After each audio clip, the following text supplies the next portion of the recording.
Good evening, listeners. Welcome to Noir Intellect. I'm your host, Victor Blackwood. If you enjoy mysteries, hidden clues, and uncovering the truth, don't forget to like and subscribe. And tell me, where in the world are you watching from? Leave it in the comments below. Now, keep your eyes open and your mind sharp. The mystery begins now. Chapter 1. The badge Cramer had not yet. Surrendered Inspector Cramer came to the brownstone at 11:47 on a Thursday night, carrying a sealed envelope in one pocket and retirement in the other. I knew about the envelope before I knew about the retirement, because he kept his right hand against the inside of his coat, all the way from the front door to Wolfe's office. Protecting a pocket is either carrying evidence or lunch, and Cramer had never brought us lunch. Rain had darkened his hat and shoulders. He refused to let Fritz take the coat. Wolfe sat behind his desk with a book open before him and a glass of beer at his right hand. He had finished dinner 2 hours earlier, inspected the orchids after 9, and reached the portion of the evening when he considered interruption a personal crime. He looked at Cramer. "You are wet. That happens in rain. It need not happen in my office." Cramer removed his hat but kept the coat. I took my usual place behind my desk and reached for a notebook. He saw it. "Not yet, Goodwin." That phrase has encouraged more notebooks than it has stopped. Wolfe closed his book around the gold bookmark. "You have arrived uninvited at an uncivilized hour. Sit and justify it." Cramer lowered himself into the red leather chair. He did not fill it comfortably. He never had. The chair had been chosen for clients who needed reassurance, and Cramer considered reassurance suspicious. "I'm retiring," he said. I looked at him. Wolfe did not. "When?" 3 days. "Voluntarily?" "That depends on your definition. Then it is not voluntary." Cramer rubbed the brim of his hat with one thumb. "The papers will say I'm leaving after honorable service. The commissioner will say I've earned rest. There will be handshakes, a dinner, and speeches from men who have waited 20 years to see my back." "You sound moved," I said. "Keep writing, and you'll be moved." Wolfe's eyes narrowed. "Why 3 days?" "The retirement board meets Monday. My papers are signed." "Then the matter is settled."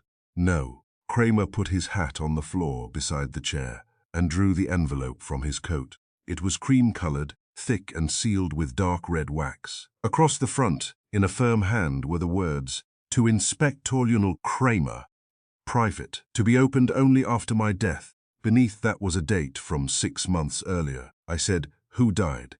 "Deputy Chief Marcus Shaw." That name had weight. Marcus Shaw had spent 35 years in the department, the last 12 near the top. He had died 2 weeks earlier after a stroke. The newspapers had praised his discipline, his clean record, and his devotion to duty. Newspapers appreciate clean records most after the owner can no longer correct them. Cramer held the envelope without offering it. Wolfe said, "Why bring another man's private letter to me? It isn't a letter." "What is it?" "A confession." I stopped twirling my pencil. Wolfe's expression remained unchanged. "Have you read it?" "No." "Then you do not know what it is." "Shaw told me." "When?" "The night before his stroke. He called me to his apartment. He was frightened. Of death, of memory." That was a better answer than Cramer usually gave before midnight. He placed the envelope on his knee. "Shaw," said the statement. Inside concerns Thomas Hale. Wolfe waited. I knew the name vaguely, so I went to the file drawer in my head and found a yellow newspaper clipping from years earlier. Officer Thomas Hale had been a patrolman in the 18th Precinct. He had been convicted of taking bribes from a gambling operation and exposing the identity of a witness. The witness had disappeared before trial and was later found dead in the river. Hale had gone to prison. He had died there, I said, 20 years ago. 21, Cramer replied. "What does Shaw confess?"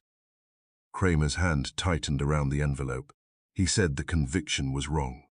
Wolfe leaned back. "Wrong in what sense? Hale didn't take the money. Who did?" "Shaw said the answer is in the statement. And the witness, the same." "Was Deputy Chief Shaw involved in the original?" Investigation. He led it. Were you involved? Cramer looked at the floor. Yes. The office became still. Rain touched the window softly.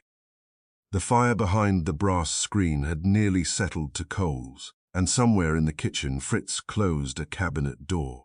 Wolfe said, "What was your rank?" "Lieutenant." "Your role?" "I supervised the arrest team." "Did you believe Officer Hale guilty?" "Yes." "Do you still?" Cramer did not answer.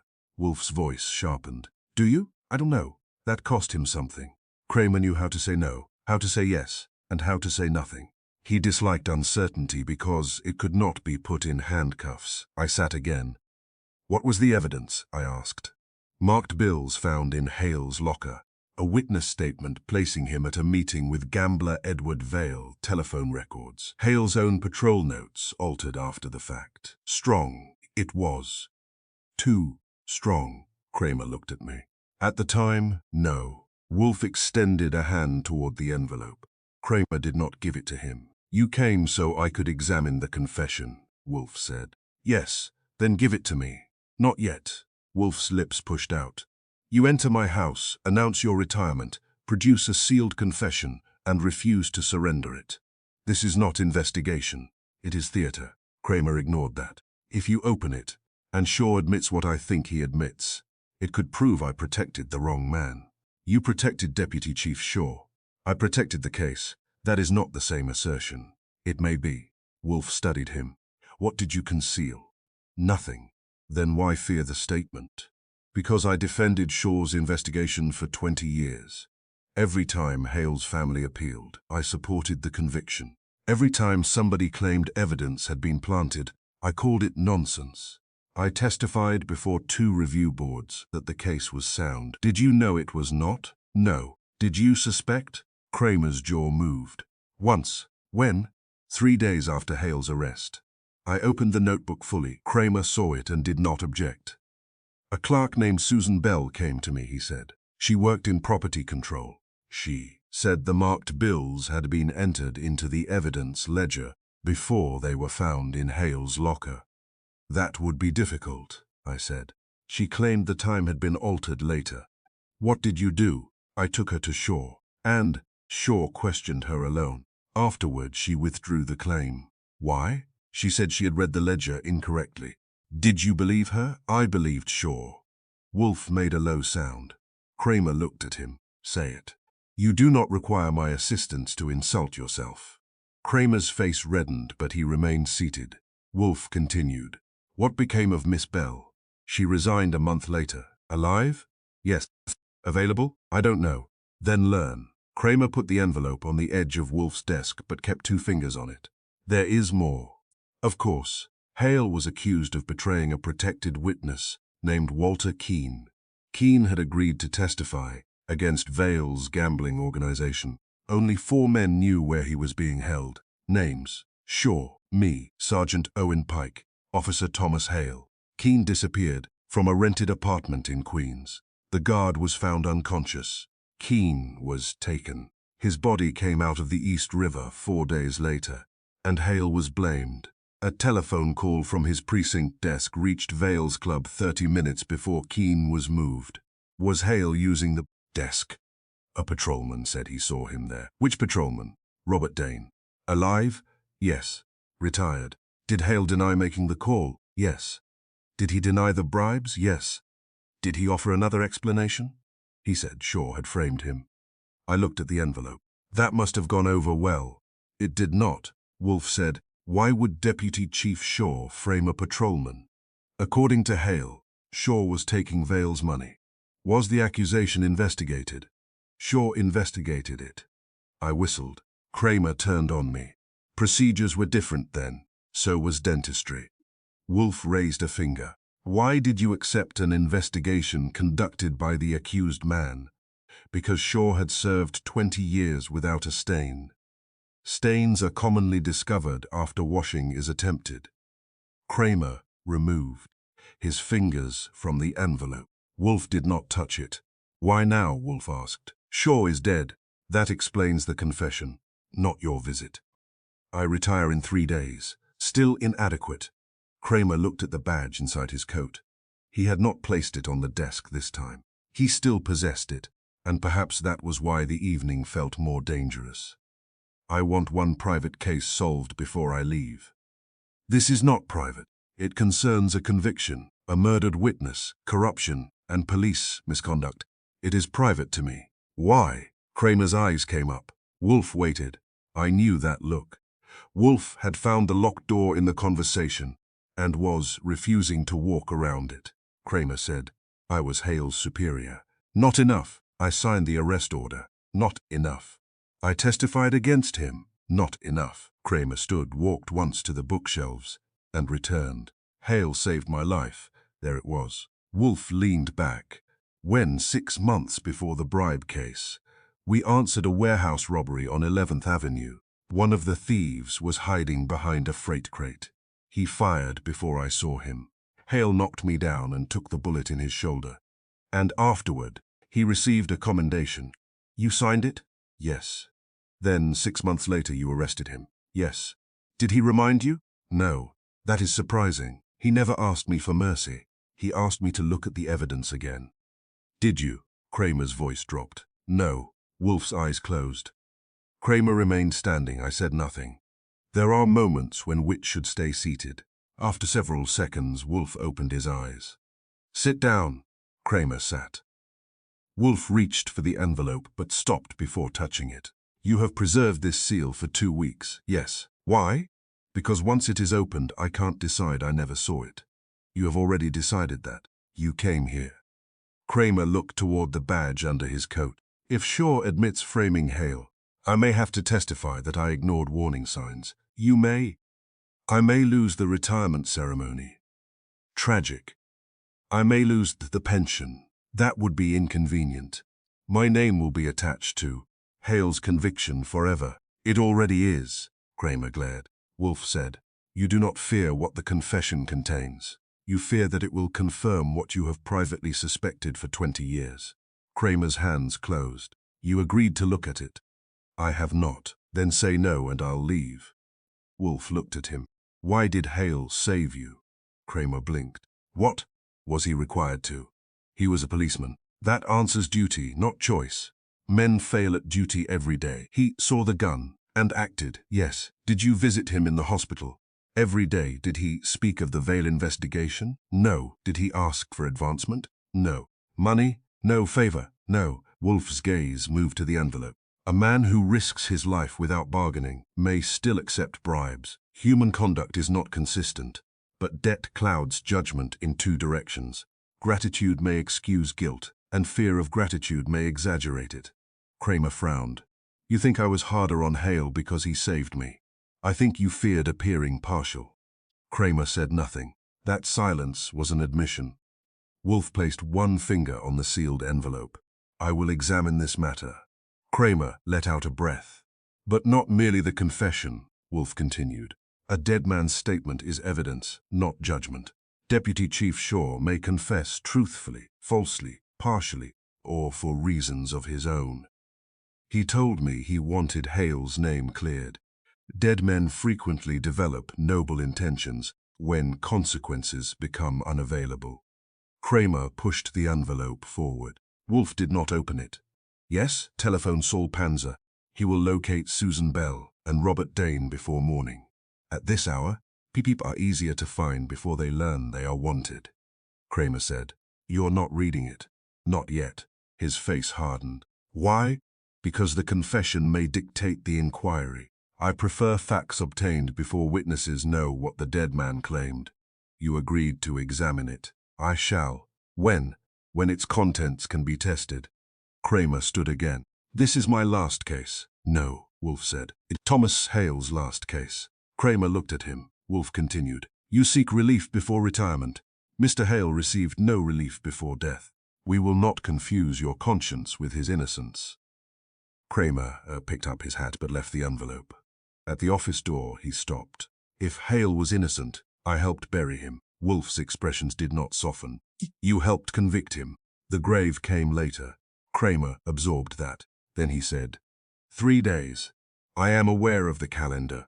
I want the truth before I surrender the badge. Wolfe glanced at the shape beneath Cramer's coat. The badge is not the urgent object. What is? Wolfe looked at the sealed confession. The seal. Cramer left. I followed him to the front door. The rain had stopped, but the street shone under the lamps. He put on his hat and stood on the stoop for a moment. You think Wolfe took it because Hale saved me? No. Why then? Because you waited 21 years to ask whether you were wrong. Cramer looked back toward the office. And that interests him? It offends him. Cramer grunted and went down the steps. When I returned, Wolfe was still watching the envelope. Shall I lock it in the safe? No. Open it? No. Admire the wax? Archie. Yes? Call Saul. I reached for the telephone. Before dialing, I looked at the name written across the envelope. Marcus Shaw had been dead 2 weeks. Thomas Hale had been dead 9 years. Walter Keane had been dead 21. But the confession on Wolfe's desk had arrived alive, carrying a question Cramer had refused to ask, while all 3 men could still answer it. Wolfe placed his palm over the seal. This statement, he said, may clear an innocent man, or ruin Cramer. Possibly. Which matters more? Wolfe looked at me as if I had requested permission to eat an orchid. The truth does not rank its victims. I dialed Saul Panzer. Behind me, the sealed confession waited on Wolfe's desk, unopened and dangerous. Cramer still had his badge. For 3 more days. Chapter 2. The envelope that vanished 5 minutes after Cramer left the brownstone. Wolfe ordered me to telephone him and bring him back. That was not easy on Cramer's dignity. He had reached the corner of 9th Avenue and was standing under an awning, waiting for a taxi. When I told him Wolfe required his presence, he said several things that would have damaged the telephone company's reputation, if repeated. He returned in 7 minutes. The sealed confession remained on Wolfe's desk, exactly where he had left it.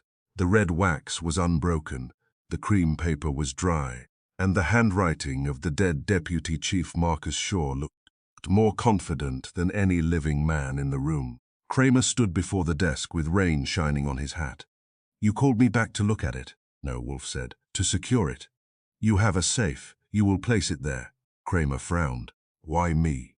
Because it is addressed to you, remains legally in your possession, and may later be accused of changing hands improperly. I pulled a receipt form from my desk. Cramer looked at it. You expect trouble already? I expect people, Wolfe said. Trouble follows without invitation. I recorded the envelope's measurements, the wording on the front, the date beneath Shaw's instruction, the color of the wax, and the small impression pressed into the seal.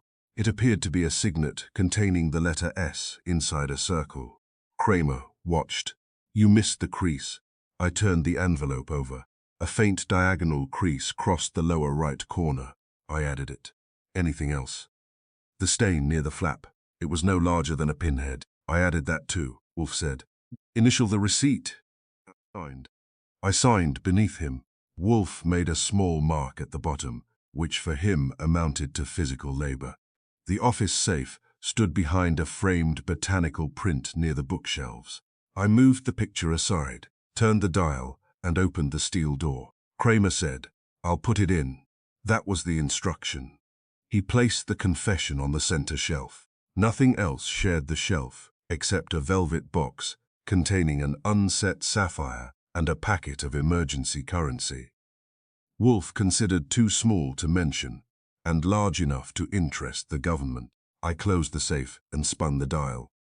Cramer looked at Wolfe, satisfied. No satisfaction requires a conclusion. I'm going home. Do so. At the office door, Cramer paused. You said you would examine the confession. I will. When? After Mr. Panzer reports. You may be waiting until morning. I have waited longer for less. Cramer looked toward the concealed safe. If anything happens to that envelope, I'll hold you responsible. Wolfe picked up his book. If anything happens to it, your opinion of responsibility will be among the least urgent matters. Cramer left again. This time I watched from the front window until he entered a taxi and headed east. When I returned to the office, Wolfe was not reading. His eyes were on the botanical print covering the safe. "You expect someone to try for it," I said. "I expect nothing. Expectation is a lazy substitute for preparation. You called Cramer back, made 3 signatures, and put the envelope in steel. Preparation. Do we know whether Shaw told anyone else? No. Do we know whether Cramer did? No. Do we know whether somebody followed him here? No. You are rich in information." Wolfe opened his book. "Archie, telephone Saul." I did.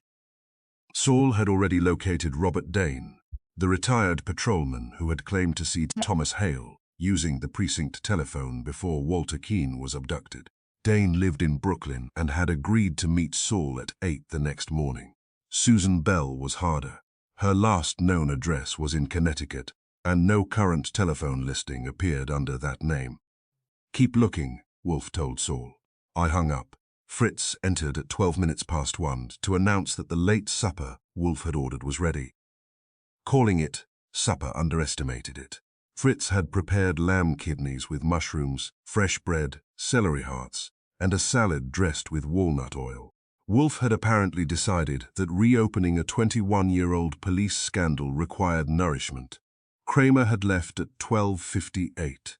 At 1:15, Wolfe and I entered the dining room. Fritz remained in the kitchen to finish the sauce. The confession was inside the locked office safe. The office door stood open, as it usually did when we ate. From my chair, I could see part of the hall and the lower section of the office rug, but not the safe itself. Wolfe tasted the kidneys. The mushrooms were added too early. "They were added precisely when you instructed," Fritz said from the doorway. "Then my instruction was defective." Fritz accepted that apology with a nod. I ate. For several minutes, the house contained only the sounds of silverware, the rain beginning again outside, and Wolfe explaining why kidney required firmness without resistance.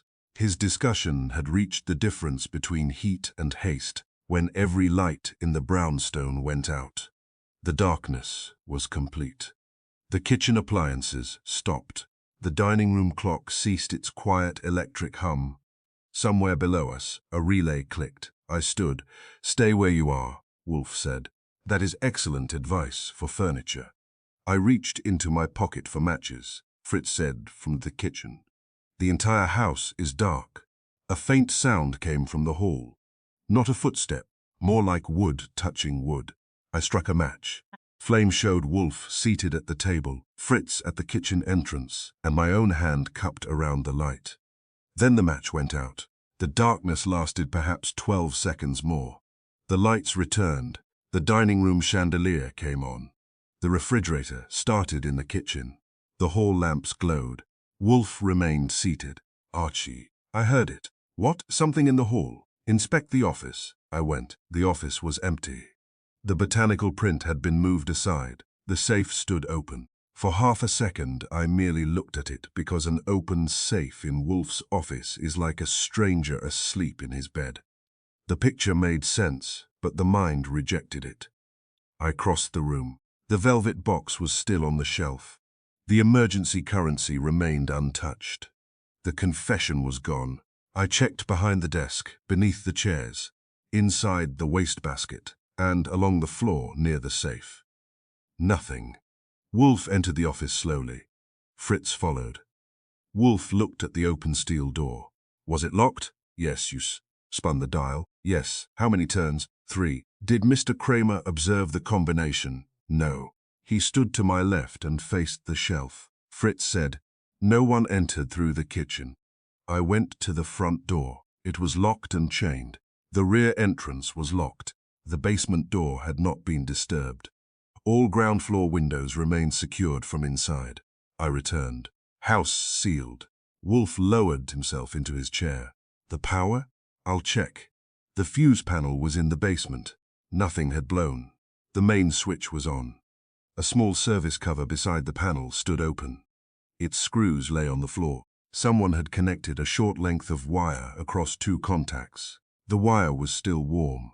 The outage had not come from the street. It had been made inside the house. I called upstairs. "Wolfe." "Yes?" The power was cut manually at the basement panel. "Do not touch anything." I had already touched the edge of the cover, but I saw no advantage in sharing history. I examined the basement.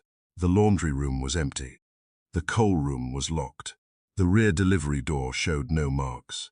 The small window near the ceiling was closed, but the catch had been recently scraped. Beneath it stood a wooden crate that did not belong there. I climbed on it. The outer grille was still screwed in place. No one had entered through that window unless he could flatten himself to the thickness of bad reasoning. When I returned upstairs, Wolfe had not moved. Fritz stood near my desk, looking personally insulted. "The panel was opened," I said. "A wire caused the blackout. The basement is empty.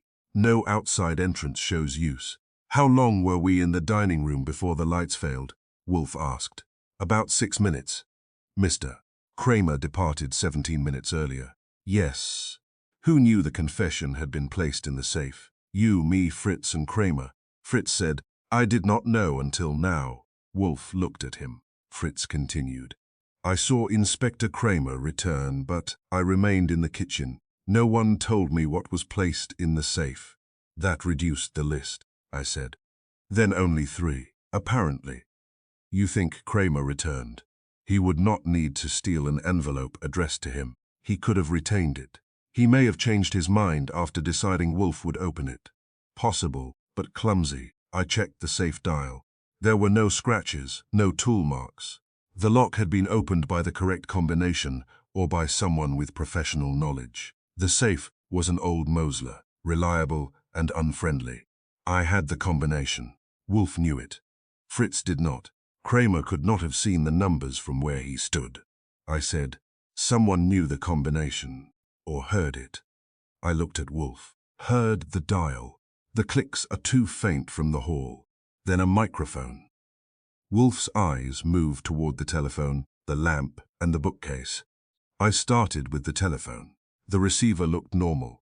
The underside of the desk did not. A thin black wire ran from behind the rear panel to the baseboard. It had been painted brown to match the wood. I followed it toward the bookshelves, where it disappeared through a hole no wider than a nail. Fritz brought a screwdriver. I removed a small section of molding. Behind it was a listening device no larger than a matchbox. A second wire ran downward through the wall. I said, "Somebody has been listening." "For how long?" Fritz asked. The dust around the device had been disturbed recently. The wire was new. Days maybe. Wolfe's face had changed. Not much. His eyes had narrowed and his lips had pushed forward. But I knew the signs. Someone had entered his house, tampered with his office, overheard his conversations, interrupted his meal, and stolen an object from his safe. Murder would have been less personal. I traced the second wire to the basement. It ended near the service panel, where a small portable receiver had been fixed behind a pipe. The receiver was gone, but its bracket remained. The thief had listened from inside or collected a recording later. I returned with the device. Wolfe examined it without touching. "The confession was targeted," I said. "Nothing else was taken." "Yes." "The thief knew Cramer was coming before he arrived." "How, mister?" "Cramer's movements were observed. His telephone was monitored, or Deputy Chief Shaw's intention was already known." "Could the device have been installed tonight?" "No." "Why not?" "The paint over the wire is dry." The molding was replaced carefully. Preparation preceded Mr. Cramer's visit. Fritz said, "Someone entered this house earlier." Wolfe's eyes closed. I considered the people who had been inside during the past week. Deliverymen, orchid suppliers, a plumber, 2 clients, Saul, Fred Durkin, Theodore, and half a dozen others who had crossed the hall without permission to touch the office walls. "The blackout gave the thief cover," I said. "But how did he open the safe and leave without crossing the dining room view?" Wolfe opened his eyes. "He may not have left." I looked around. The office offered no place for a man except the closet near the hall. I opened it. Coats, 2 hats, and no thief. I checked the front room, kitchen, pantry, basement stairs, and elevator. Empty. Then he left before the lights came back. Perhaps. Through which door? Wolfe looked toward the hall. "The sound you heard. Wood touching wood. Possibly the elevator gate." I went to the elevator. The car was at the ground floor. The inside gate was closed, but the landing door was not fully latched. A strip of folded cardboard had been inserted beside the lock, allowing it to close without catching. The elevator shaft connected the ground floor to Wolfe's bedroom level and the plant rooms above. No one outside the household used it. I pressed the button. The car rose. At the second floor, I found the landing door open by half an inch. The hall beyond was empty. At the top floor, Theodore Horst was in the potting room with the orchids. He looked up when I entered. "The power failed," he said. "I noticed. Did anyone come up?" "No." "Did you leave the plant rooms?" "No." "The roof door was locked from inside." I returned downstairs. "Whoever took it used the elevator," I said, "but he could not reach the street, unless he did not need to." "You think he hid upstairs?" "You found no one." "I found Theodore." Wolfe's gaze became cold. "Theodore has been in my service for 12 years. So has Fritz." Fritz looked at me. "I am listing geography, not suspects," Wolfe said. "Theodore's presence will be examined, not assumed." That was harsh by Wolfe's standards, and Fritz understood it. "I telephoned Cramer," he answered at home. "The confession is gone," I said. Silence. Then, "What?" "Someone opened Wolfe's safe during a power failure and took it." "You're joking." "I saved jokes for happier thefts." He arrived in 15 minutes, still wearing his wet coat and carrying his badge. He entered the office, saw the open safe and stopped. "You had one job." Wolfe looked at him. "That is imprecise and offensive. The envelope was in your safe." "It was. Now it isn't. Your powers of observation survive retirement." Cramer turned to me. "Who was here?" "All of us." "Who knew?" "You, Wolfe, and me." Fritz saw nothing. Theodore was upstairs. Cramer looked toward the elevator. "You suspect them?" "I suspect anyone who could reach the office." Wolfe said, "Sit down." Cramer did not. "What was in that confession?" "I told you." "You told us what Shaw said it concerned, not what he may have written." "I never opened it." "Did Shaw tell anyone else?" "Not that I know." "Did you speak of it by telephone?" Cramer hesitated. Wolfe saw it. "To whom?" "The commissioner." "When?" "This afternoon." "From your office?" "Yes." "Who else?" "My lawyer." "From your home?" "Yes." "Anyone at headquarters could monitor the first call," I said. "And someone could have followed you from there," Wolfe added. Cramer removed his hat. "I didn't know I was coming here until 10 tonight. But someone knew you possessed the confession." Wolfe looked at the listening device.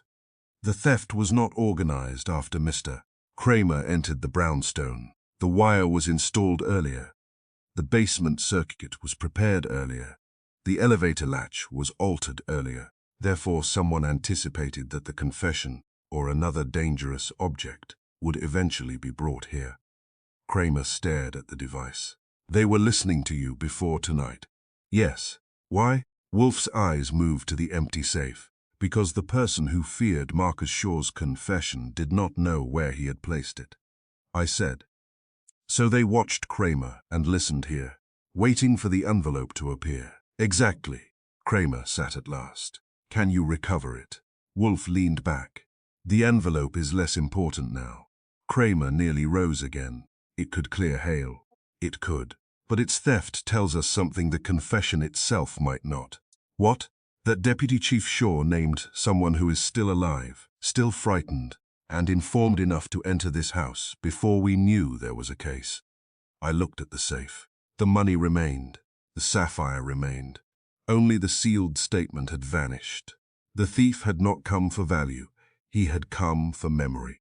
Wolfe picked up the receipt I had prepared. It contained every mark on the envelope, every crease, every stain, and the description of Shaw's wax seal. "Archie."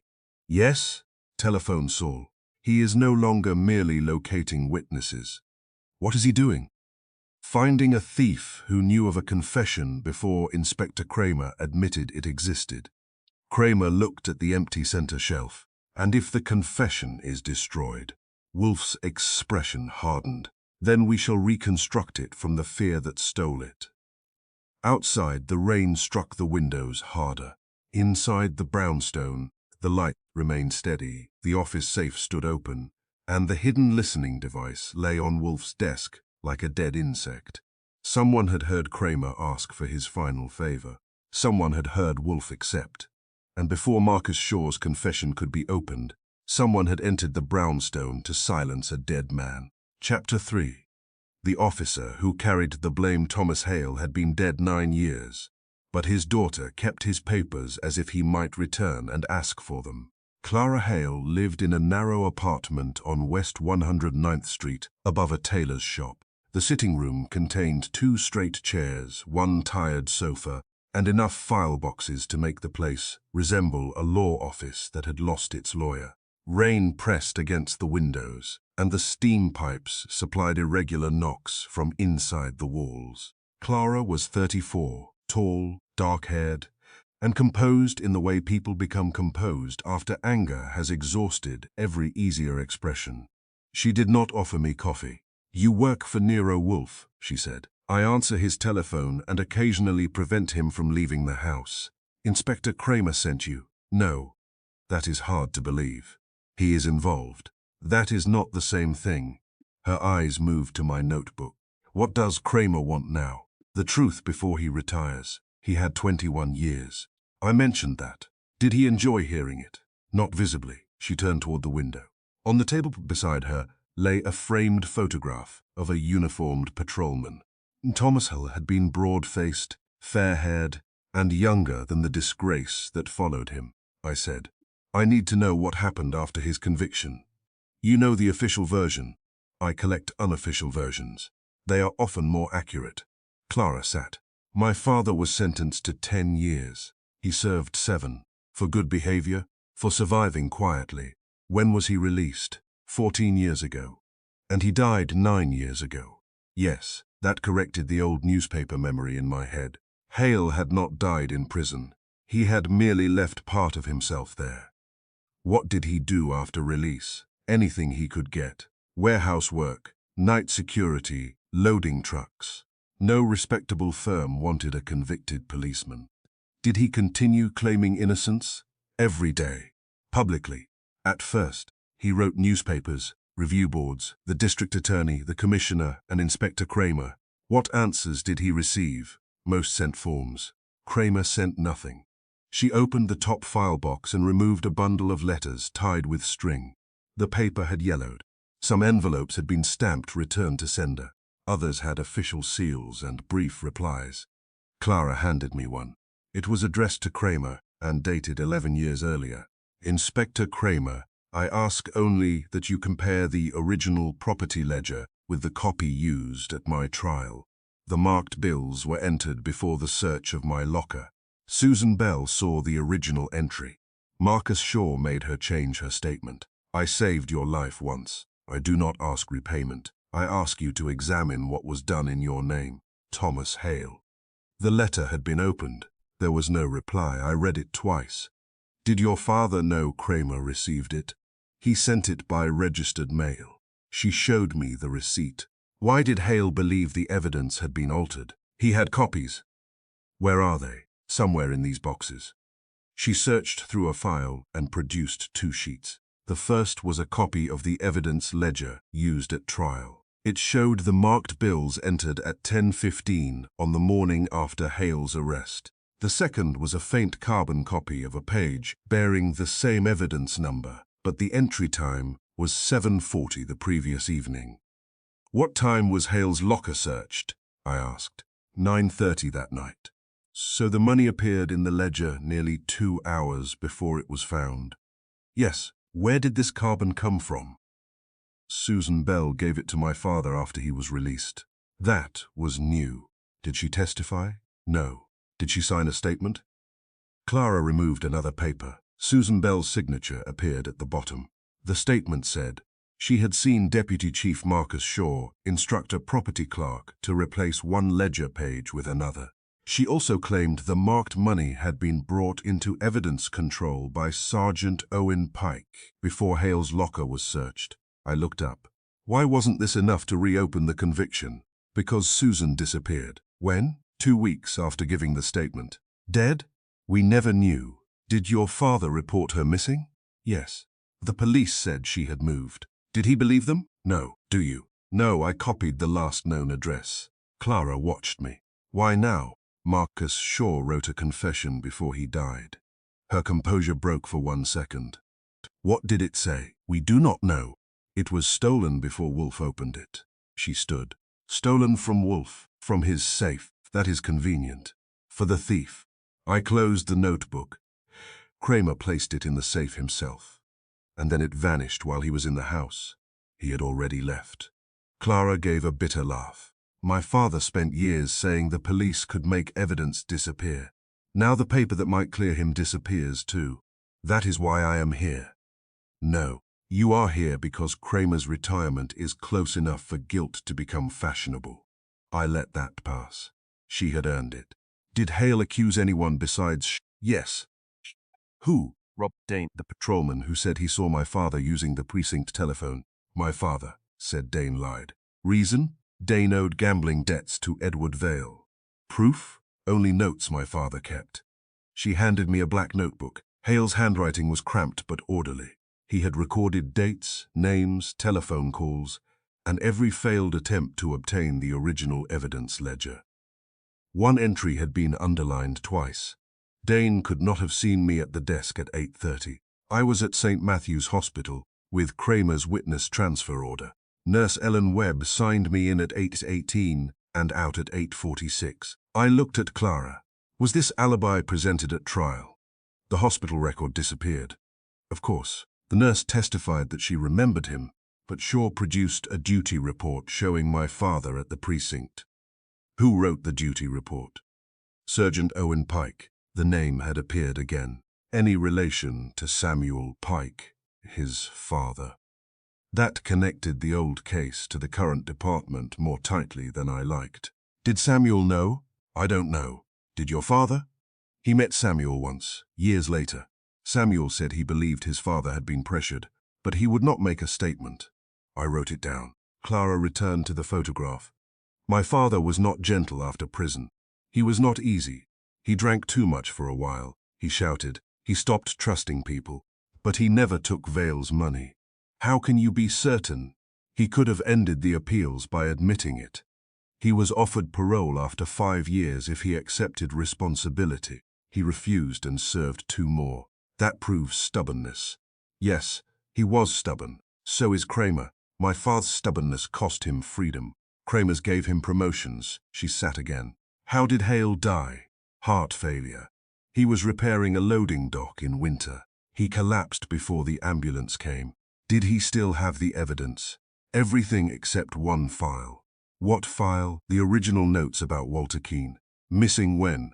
After my father died. His apartment had been searched. Anything else taken? No. Another theft aimed at one subject. Who knew he had the file? My father, me, and perhaps Susan Bell. Cramer, he was mentioned in the letters. Sure? Certainly. I rose. I need to borrow these. No, Wolfe needs to examine them. They stay here. A thief already entered Wolfe's house to steal Shaw's confession. Your apartment is easier. Her eyes moved toward the door. That argument reached her. I will give you copies. Copies can disappear as neatly as originals. She considered it, then put the ledger sheets, Bell's statement, Hale's notebook, and the registered letter into a leather folder. You sign for them. I spend much of my life signing for dangerous paper. She prepared a list. I signed. At the door she said, "Tell Cramer my father remembered the warehouse. The one where Hale saved him?" Yes. He remembered every time Cramer refused to answer. I left with the folder under my coat. Cramer was waiting in his office at headquarters when I arrived. He had ignored Wolfe's suggestion to remain home, which was as predictable as rain falling downward. I placed Hale's letter on his desk. You received this. He read the first line and stopped. Yes. Why didn't you answer? Cramer put the letter down. I had seen his other appeals. This one named Susan Bell and the original ledger. So had the earlier ones. It included a registered receipt. That proves delivery. It also proves you opened. His face hardened. What do you want me to say? The truth would be experimental. He stood and went to the window. When Hale wrote that letter, I was up for promotion. The review board had already rejected 2 appeals. Reopening the case would have meant admitting the original investigation had gaps. Your gaps? Shaw's evidence. Yes, and you ignored it. I told myself Hale was repeating claims already. Examined. Were they examined? Not properly. That came out low. I waited. Cramer continued. I knew Susan Bell had raised the ledger issue. I knew she withdrew it after speaking with Shaw. I knew Hale's hospital alibi had never been resolved cleanly. Then why defend the conviction? Because if Shaw had planted the money, the entire case collapsed. Keene's murder, the telephone call, the marked bills, all of it. Every officer involved would be questioned, including you. Yes, and that mattered more than Hale.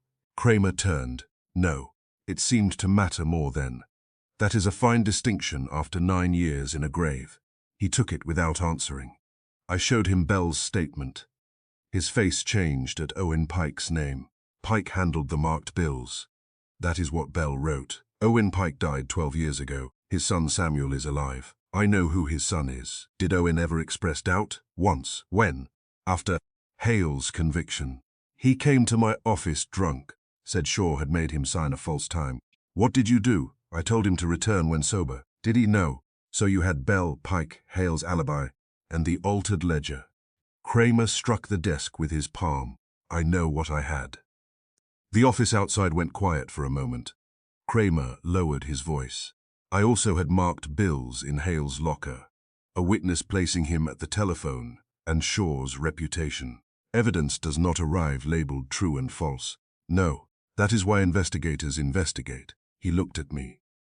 You sound like Wolfe. Exposure has side effects. I gathered the papers. Will you tell him? I'll tell him myself. We returned to the brownstone together. Wolfe was in the office after his afternoon session with the orchids. A tray beside him held beer and small slices of bread topped with smoked fish. He objected to Cramer's arrival during refreshment, but permitted him to sit. I reported my visit to Clara Hale. Wolfe read the carbon ledger, Bell's statement, Hale's letter, and the hospital note from the black notebook. He spent the most time on the registered letter. Then he looked at Cramer. You received this. Yes. You ignored it. Yes. Why? Cramer's jaw tightened. Because reopening the case would have exposed errors in my investigation. Wolfe said nothing. Cramer continued. I told myself Hale was guilty even if some details were wrong. I told myself convicted men invent flaws. I told myself Shaw had already answered the allegations. Did you believe yourself? Enough. An evasive answer. It is the only one I have. Wolfe placed the letter down. You protected your confidence in the verdict because the alternative required you to examine your conduct. Yes, you permitted an innocent man's final appeal to remain unanswered. We do not know. He was innocent. No, but you know he deserved inquiry. Cramer looked at the badge inside his coat. I know. Wolfe turned to me. Miss Hale believes the stolen confession would clear her father. Yes, who would suffer if it did? Shaw's reputation. Cramer's. Dane's. Possibly Owen Pike's family. Who would benefit if Hale remained guilty? The true bribe-taker. Whoever betrayed Keene. Anyone involved in altering the evidence. Wolfe picked up Bell's statement. The theft from our safe was not undertaken merely to protect a dead deputy chief. Dead men, Cramer said. Shaw's family might want his name protected. Perhaps. But the operation in this house required surveillance, planning, technical skill, and urgency. Reputation alone rarely produces such efficiency. I said, someone fears Hale being cleared. Yes, because clearing him identifies the real criminal. Likely. Cramer leaned forward. Shaw may have named that man. Certainly the thief believes so. Wolfe compared the old ledger sheets again. The marked bills were entered before the search. The telephone witness owed money to Vale. The duty report contradicted a hospital visit. The property clerk withdrew her accusation after private questioning. These are not isolated errors. They form a frame, I said. They form the beginning of one. Cramer said, Shaw could have built it. Possibly. But if Shaw alone framed Hale, his death ended the danger. The confession's theft suggests a living beneficiary. Dane? Perhaps. Val? Dead, Cramer said. 16 years. Then another participant survived. Wolfe rang for Fritz. When Fritz entered, Wolfe requested the telephone records from the night of the theft, a complete list of everyone who had entered the brownstone during the previous 2 weeks, and fresh locks for the basement service panel. Fritz nodded.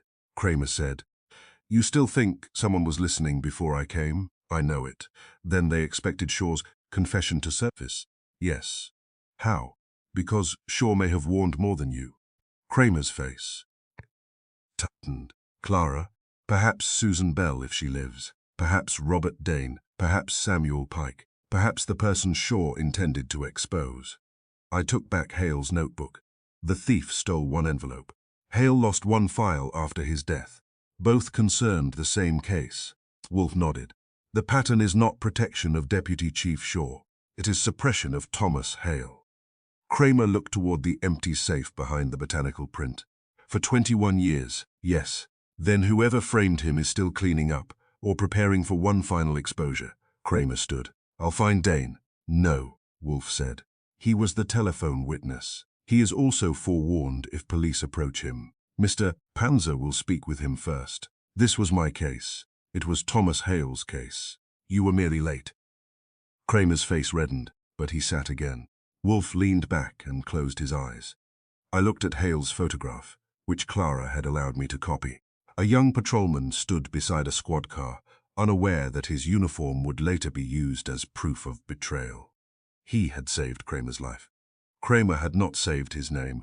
Now the dead man's last defense consisted of faded carbon paper, unanswered letters, and a confession someone had entered Wolfe's house to steal. Wolfe opened his eyes. "Archie." "Yes." "Find Susan Bell. Saul is looking. Assist him. You think she has the answer?" "I think she once saw the truth before stronger men persuaded everyone to call it an error." Cramer touched the edge of Hale's registered letter. "And if she is dead?" Wolfe looked at him. "Then we shall discover who needed her silent." Outside, the afternoon light faded along West 35th Street. Fritz drew the curtains, and the lamps came on without interruption. This time the safe was empty, but Thomas Hale's papers were on Wolfe's desk, and every one of them accused the living more clearly than they defended the dead. Chapter 4.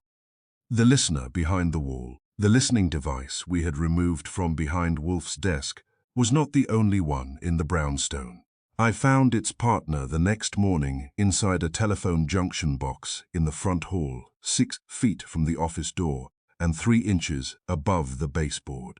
It was no larger than the end of my thumb, wrapped in black insulation, and connected to the telephone line by 2 wires thin enough to hide beneath dust. That discovery did not improve Wolfe's opinion of modern communication.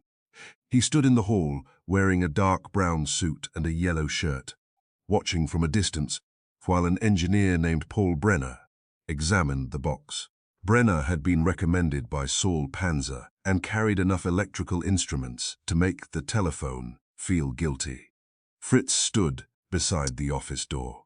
I crouched near the wall with a flashlight. Brenner removed the device and placed it on a cloth. "This one transmitted continuously," he said.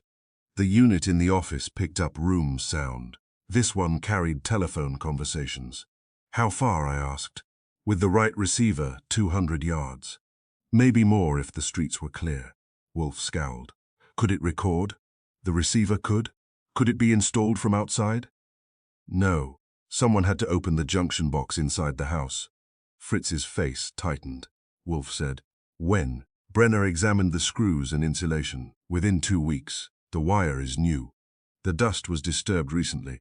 That matched the device behind Wolfe's desk.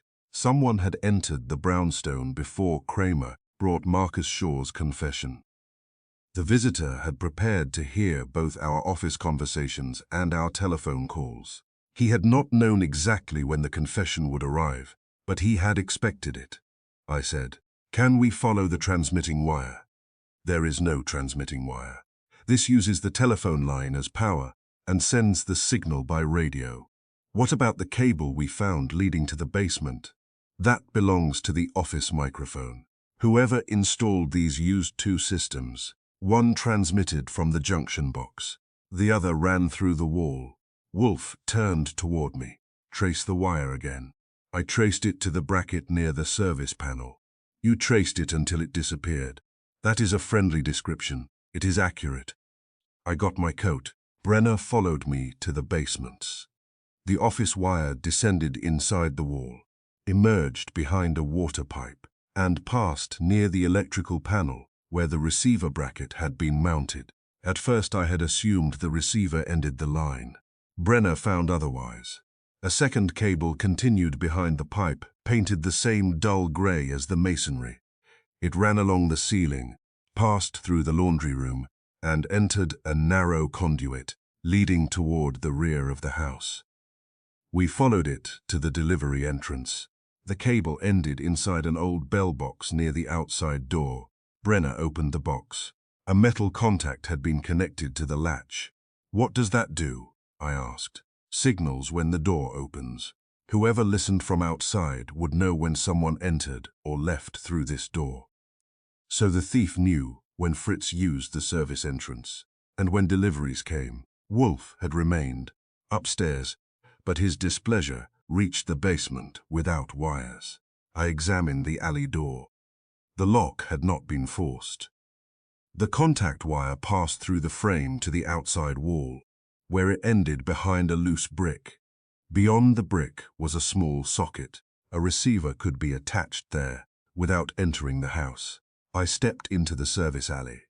The morning was cold and clear. Delivery trucks rattled at the far end.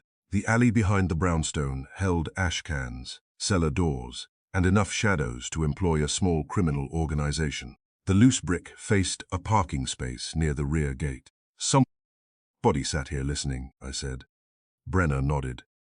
Close enough to receive both devices, Fritz had kept delivery records because he considered an unrecorded cabbage a threat to civilization. Back upstairs, he produced his kitchen ledger.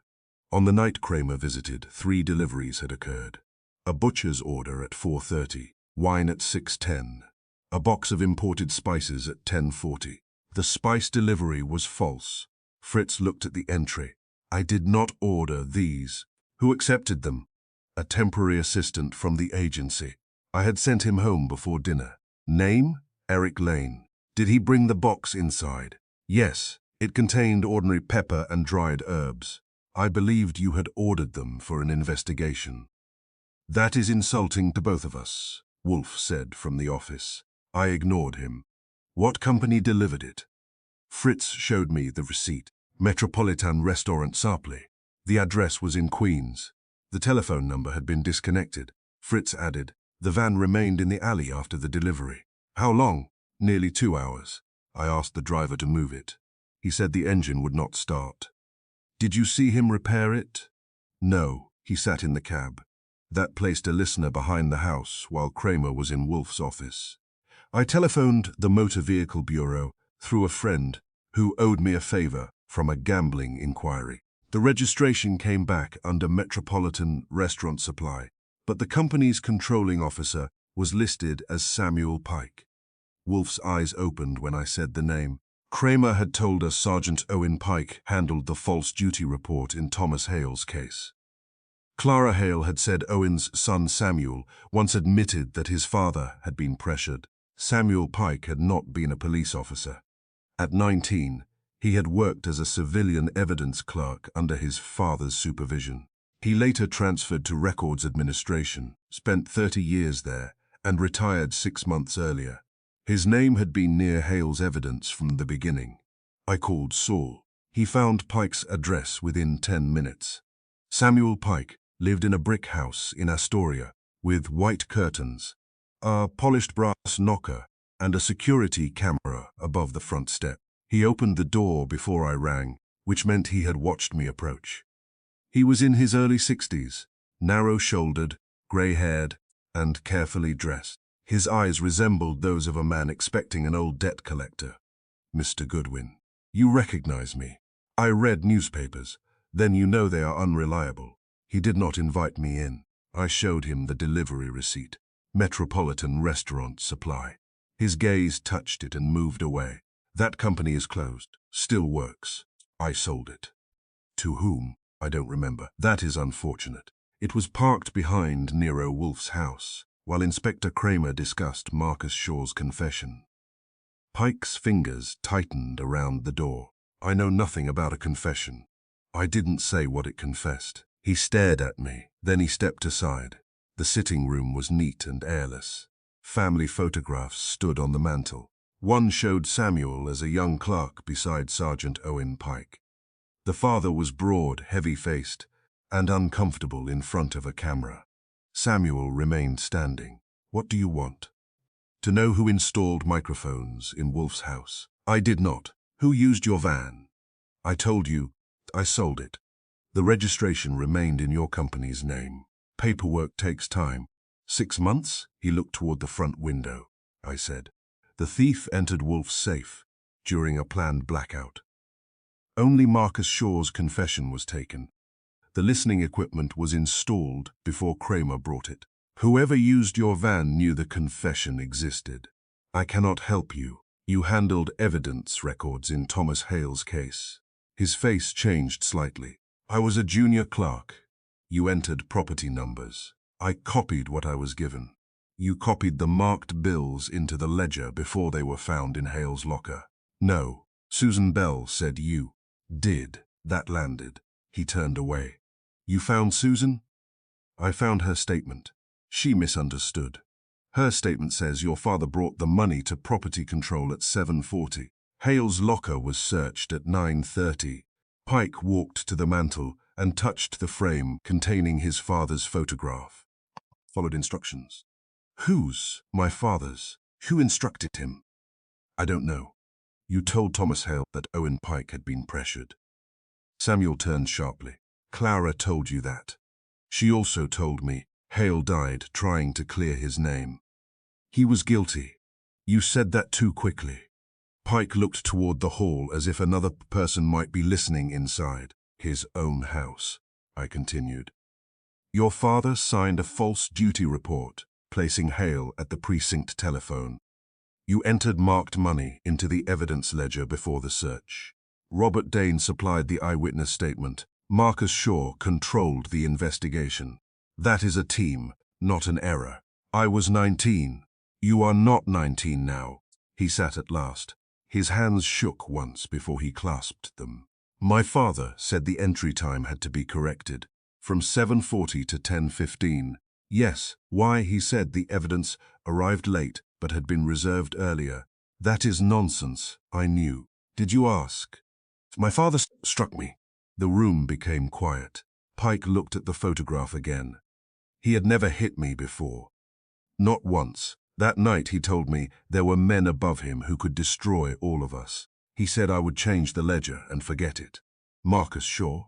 I assumed Shaw. Did you see Shaw give the order? No. Who else was present? Robert Dane came into property control before money arrived. The patrolman who later accused Hale. Yes, what did he bring? A sealed evidence pouch, the marked bills. I did not open it. Who did? My father. What happened to the original ledger page? Shaw took it. And Susan Bell. She saw the first entry. She threatened to report it. What happened when Shaw questioned her? Pike's face tightened. She came back, crying. She withdrew the complaint. Why? I never asked. You spent 30 years in police records and never asked why a clerk cried after accusing a deputy chief of planting evidence. I wanted to keep my job. That has been a popular motive in this case. He lowered his eyes. I placed the delivery receipt on the table. Now tell me about the van. He did not answer. Your company was created 3 years ago. It supplied offices, restaurants, and several police facilities. 6 months ago, you retired and closed it. Yet the van appeared behind Wolfe's house, carrying listening equipment. I lent it. To whom, I cannot say. Because you are loyal. His laugh was short and frightened. No. Because you were paid? No. Because you were threatened? He looked at me. There it was. Who threatened you? I cannot say. Someone powerful. He said nothing. Someone still inside the department. His eyes moved to the security camera monitor on a side table. I followed the glance. A dark sedan had stopped across the street. No one got out. Pike whispered. You should leave. Who is in the car? I don't know. You have been checking that monitor since I arrived. They watched the house. Who? He stood. This conversation is finished. I stayed seated. Did you install the listening devices? No. Did you supply the van? Yes. To whom? I found a note in my mailbox. It told me to leave the van in a garage on 29th Street, with the keys inside. If I refused, certain records would be sent to the district attorney. Records proving your part in Hale's frame? Yes. What records? Copies of the original ledger. My initials. My father's memorandum. Who possesses them? I don't know. Who knew they existed? Marcus Shaw. Anyone else? Pike hesitated. Someone came to me after Shaw's stroke. Name? He did not give one. Description: tall, grey coat, hat low over his face. That is a description of weather. He spoke like a policeman. So does half of New York when it wants a free table. Pike's fear sharpened. He knew the safe combination at the old records office. He knew where my father had hidden his private notebook. He knew about Susan Bell. Did he say she was alive? Pike stared at me. Yes. That was the most important word he had spoken. Where? He said if I obeyed, she would remain safe. And if you refused? He said she would finally join Walter Keene. Did you believe him? Yes. Why? Because he showed me a photograph taken last month. Of Susan? Yes. Where is it? He took it back. Background? A bus station. A sign with the word Hudson. Anything else? She was older. White hair. She held a newspaper. Date visible? No. I stood. Whoever directs you is protecting more than Shaw's reputation. I know. He is preventing Hale from being cleared. Pike's mouth trembled. If Hale is cleared, the ledger will be examined. The telephone report will be examined. Keene's death will be reopened. And the true traitor will be named. Pike said nothing. I picked up the receipt. The van is evidence. I cannot stop you. No. The man watching outside will know I spoke. He already knows I came. Pike looked at the security monitor again. The sedan pulled away. I reached the door. Behind me, Pike said, Mr. Goodwin. I turned. My father was not a brave man. Few people are all day. He told me before he died that Shaw had not started the Hale frame. Who did? He would not say. He only said Shaw had protected someone whose career mattered more than a patrolman's life. Someone still alive? My father believed so. Still in the department? Pike looked toward the window. Still powerful. I left. Saul was waiting in a borrowed car around the corner. We followed the dark sedan south, but the driver knew the streets and lost us near the bridge. The license plate had been covered with mud. At the brownstone, Wolfe was in the office with Cramer. The inspector had brought copies of Hale's trial record and looked as if he had enjoyed none of the reading. I gave my report from the junction box to Pike's final sentence. Wolfe listened with his eyes closed. Cramer interrupted only once. Samuel Pike handled Hale's evidence. He copied the first ledger entry. Owen brought in the pouch. Shaw removed the original page. Cramer looked down. I never question Samuel. That list is growing. Wolfe opened his eyes. The van proves preparation, he said. The thief did not follow Mr. Cramer here by chance. The equipment, false delivery, power interruption, and safe entry were coordinated. Cramer said, Pike may have organized it. No. Why not? He is frightened, not directing. His conduct is reluctant and untidy. The operation at this house was disciplined. Then who controls him? The person who possesses proof of his old crime and knowledge of Susan Bell's present location. I said, Pike claims Shaw protected someone else. Likely. Cramer frowned. Shaw was deputy chief. Who needed more protection than he did? Wolfe regarded him. Someone whose exposure would reveal that the Hale conviction was not merely corrupt, but necessary to conceal Walter Keene's betrayal. The man who sold Keene to Vale, I said. Yes. Cramer stood and paced toward the bookshelves. If Shaw's confession named that man, the thief had to get it before we read it. And if Thomas Hale is cleared, Wolfe said, the inquiry will reach the same name. So the confession was stolen to keep Hale guilty. Precisely. Cramer touched the badge inside his coat. Pike said the man is still powerful. Power is often the residue of unpunished conduct. I placed the tiny microphone beside the empty envelope receipt. Wolfe looked at it with disgust. The listener heard us discuss the confession. He heard its location in the safe. He may also have heard our plans regarding Susan Bell and Robert Dane. Then Saul's meeting with Dane is dangerous, I said. Wolfe reached for the telephone. Call him. I did. No answer at Saul's apartment. No answer at his office. Finally, his service answered and reported that he had left a message 10 minutes earlier. I took it down. Dane missed meeting. Apartment open. Signals of search. One bloodstain. No body. Cramer read the note over my shoulder. Wolfe's face became still. The listener is no longer merely listening, I said. No. Wolfe looked at the microphone, the receipt, and Hale's old ledger. He has begun removing witnesses. The missing page in Cramer's file. Cramer brought the Hale file to the brownstone at 10:14 the next morning in a grey archive box secured with red tape and the expression of a man carrying his own indictment. He placed it on my desk. That is the original, he said. Wolfe looked at the box from behind his desk. He had finished his morning hours with the orchids and was wearing a dark suit, a pale yellow shirt, and the offended dignity of a man who had been informed that official records could not be trusted. Original is an ambitious word, Wolfe said. It came from sealed police archives. So did the evidence used to convict Thomas Hale. Cramer removed his hat. The archive clerk opened the cage in front of me. The box has not been checked out in 11 years. According to the record, yes. Then we already have one unreliable witness. I cut the tape and lifted the lid. The file smelled of old paper, cloth bindings, and the dry dust of forgotten decisions. Inside were arrest reports, witness statements, property ledgers, evidence, photographs, telephone records, and a thick folder marked Deangenal Review. I began arranging the contents by date. Wolfe said, "Do not assume the order is authentic." I never assume order in anything handled by policemen. Cramer grunted and sat in the red leather chair. The first 40 pages followed the official sequence. Walter Keane agreed to testify against gambler Edward Vale. Keane was moved to a protected apartment. Someone telephoned Vale's club. Keane was abducted and murdered. Marked bills were found in Hale's locker. Robert Dane claimed he saw Hale at the precinct telephone. Marcus Shaw supervised the investigation. Cramer signed the arrest order. Every fact marched toward Hale with its shoes polished. The trouble began after the property inventory. I checked the page numbers. 46, 47, 49. Cramer leaned forward. What? Page 48 is missing. He came to my desk.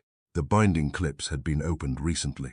The metal around them was bright, where older oxidation had been scraped away. A narrow strip of torn paper remained under the lower clip. I showed Wolfe. He extended a hand. I carried the folder to him. What should page 48 contain? He asked. Cramer examined the index. Evidence transfer sheet. For what evidence? The marked money found in Hale's locker. I looked through the remaining pages. There was an initial property receipt showing $4,000 in marked bills. There was a laboratory request for fingerprint testing. There was a later notation stating that the money had disappeared from custody during an evidence room inventory error. But the document connecting those events was gone.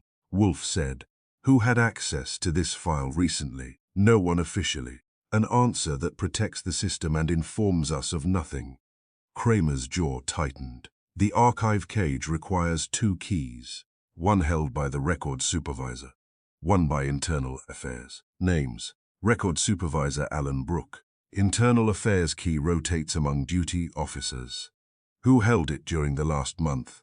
I'll find out. I examined the torn edge with a magnifying glass. The exposed fibers were pale, not yellowed like the surrounding paper. A fine curl of fresh paper dust remained near the clip. "This page was removed recently," I said. "How recently?" Cramer asked. "Days or weeks." "Not years." Wolfe looked at him. "The confession disappears. Robert Dane disappears. A microphone is found in this house. Now a page has been removed from a file supposedly untouched for 11 years. Cramer said, someone knew I would request it. Or new retirement might persuade you to examine it. I checked the archive box itself. The red tape had been new, but beneath it the cardboard showed a second line of adhesive. The box had been opened, resealed, and then officially opened again for Cramer. Wolfe asked, what did the transfer sheet prove? Cramer looked at the index. It should show who removed the marked bills from temporary property control and delivered them to the laboratory. Who was authorized? Shaw, Owen Pike, or the property supervisor. Did you see the page during the original investigation? I must have. That is not memory. No, did you sign it? I don't know. Wolfe's eyes narrowed. You arrested a man on evidence whose custody you cannot describe. It was 21 years ago. The years explain forgetfulness. They do not excuse negligence. Cramer stood. I did not come here to be tried. No, Mr. Hale was tried. You came because the result now troubles you. The two men looked at each other. I returned to the file before either of them improved the conversation with shouting. The index described page 48 as transfer of controlled funds, property number 184471, temporary forges to forensic accounts. The carbon copy in Clara Hale's papers had concerned the original ledger entry. If Hale had collected records for years, he might also have obtained a copy of the missing transfer sheet. I reached for the telephone. Clara answered on the third ring. This is Archie Goodwin. I need to search the papers again. You already took the important ones. One has become more important. What is it? A transfer sheet for the marked money. There was a pause. My father had a yellow carbon with that number. Where? In the small metal box under his desk. Is it still there? I think so. Do not look for it. Why? Because someone searched Robert Dane's apartment and removed a page from police archives. Leave your apartment now. I am not abandoning my father's papers. Take the metal box and go to a public place. I'll meet you. She resisted for 30 seconds, which was less than I expected from Hale's daughter. I told Wolfe where I was going. Cramer stood. I'm coming. No, Wolfe said. This is police evidence. It is Miss Hale's property. It concerns a murder and corruption case. You are also a principal figure whose movements may be watched. Cramer's face reddened. Wolfe continued, remain here and telephone the archives. Learn who possessed both keys during the past month. I took my coat. As I reached the hall, Wolfe said, Archie, assume Miss Hale is being watched. I usually assume that when someone has installed microphones in our walls. Clara met me in the reading room of a public library near Columbus Avenue. She carried a small metal document box under one arm and looked angry enough to discourage anyone from stealing it openly. We chose a table near the librarian's desk. You frightened my neighbor, she said. I am versatile. She opened the box. Inside were receipts, legal notices, prison correspondence, and carbon copies on thin yellow paper. Thomas Hale had labeled each bundle in pencil. Property recourse. We found the sheet beneath a copy of his release papers. It was page 48. The property number matched. The form recorded the transfer of $4,000 in marked bills from temporary evidence storage at 7:55 on the evening before Hale's locker was searched. That alone proved the official chronology false. The signature at the bottom was clear, Marcus Shaw. Below it was a second line, Reefst for private verification. No laboratory destination was listed. Clara read it and became very still. My father had this all those years. Yes, and Cramer ignored him. Yes, she looked at me. Will this clear him? It proves the money was in Shaw's custody before it was supposedly found in Hale's locker. That should have been enough 21 years ago. She closed her eyes briefly. How did my father get the copy? A notation on the back may tell us. The reverse side bore a handwritten sentence. Carbon retained by SB. Before page removed from active file, Susan Bell. She had copied the sheet before Shaw altered the records. I placed the paper in a protective folder. Clara said, You are taking it to Wolfe. You signed for the other papers. I'll sign for this one too. She prepared a receipt from a pad she carried in the box. Hale's daughter had inherited his distrust in an organized form. While I signed, a man in a dark coat entered the reading room. He did not select a book. He looked toward us, turned, and left. I closed the metal box. We're going through the staff exit. Clara saw my face and did not argue. The librarian objected until I showed her my card and used the word police without stating which side of it I represented. We left through a service hallway, crossed a courtyard, and reached Amsterdam Avenue. A dark sedan waited near the corner. Its engine started as we emerged. I put Clara into a taxi, gave the driver Wolfe's address, and told him to ignore anyone claiming to be her husband. Then I took another cab and followed the sedan for 6 blocks before losing it in traffic. When I reached the brownstone, Clara was in the front room with Fritz and a cup of coffee. Cramer stood in the office holding a list. I placed the carbon sheet before Wolfe. He read it once, then again. Cramer came to the desk. His eyes found Shaw's signature. For a long moment he said nothing. Then, "This proves Shaw had the money." "Before the locker search," I said. "He signed for private verification." Wolfe looked up. What did that phrase mean under department procedure? Nothing. There was no category called private verification. Then it was invented to avoid naming a destination. Cramer's face had gone pale. "I saw this transfer sheet." "When?" Wolfe asked. "During Hale's prosecution," Shaw said. He had taken the money to compare serial numbers against Vale's payment records. "Did you question why it later appeared in Hale's locker?" "He said the transfer time was a clerical error." "And you accepted that?" "Yes." Clara stood in the office doorway. "My father did not." Cramer turned. They faced each other for the first time. Clara held herself straight, but her fingers were tight around the handle of the document box. "You received his letters," she said. Cramer did not evade it. "Yes." "You had this page?" "Yes." "You knew Shaw had signed for the money before the search?" "I knew the form existed. I believed the time was wrong." "Because Shaw told you?" "Yes." "My father told you Shaw framed him?" "Yes." "And you chose Shaw?" Cramer's voice was rough. "Yes." Clara looked at his badge. "My father wore one too." No one answered. Wolfe said, "Miss Hale, sit." She did, not because she accepted orders from Wolfe, but because standing had become difficult. I gave Wolfe the details from the library, including the man in the dark coat and the waiting sedan. Wolfe's eyes narrowed.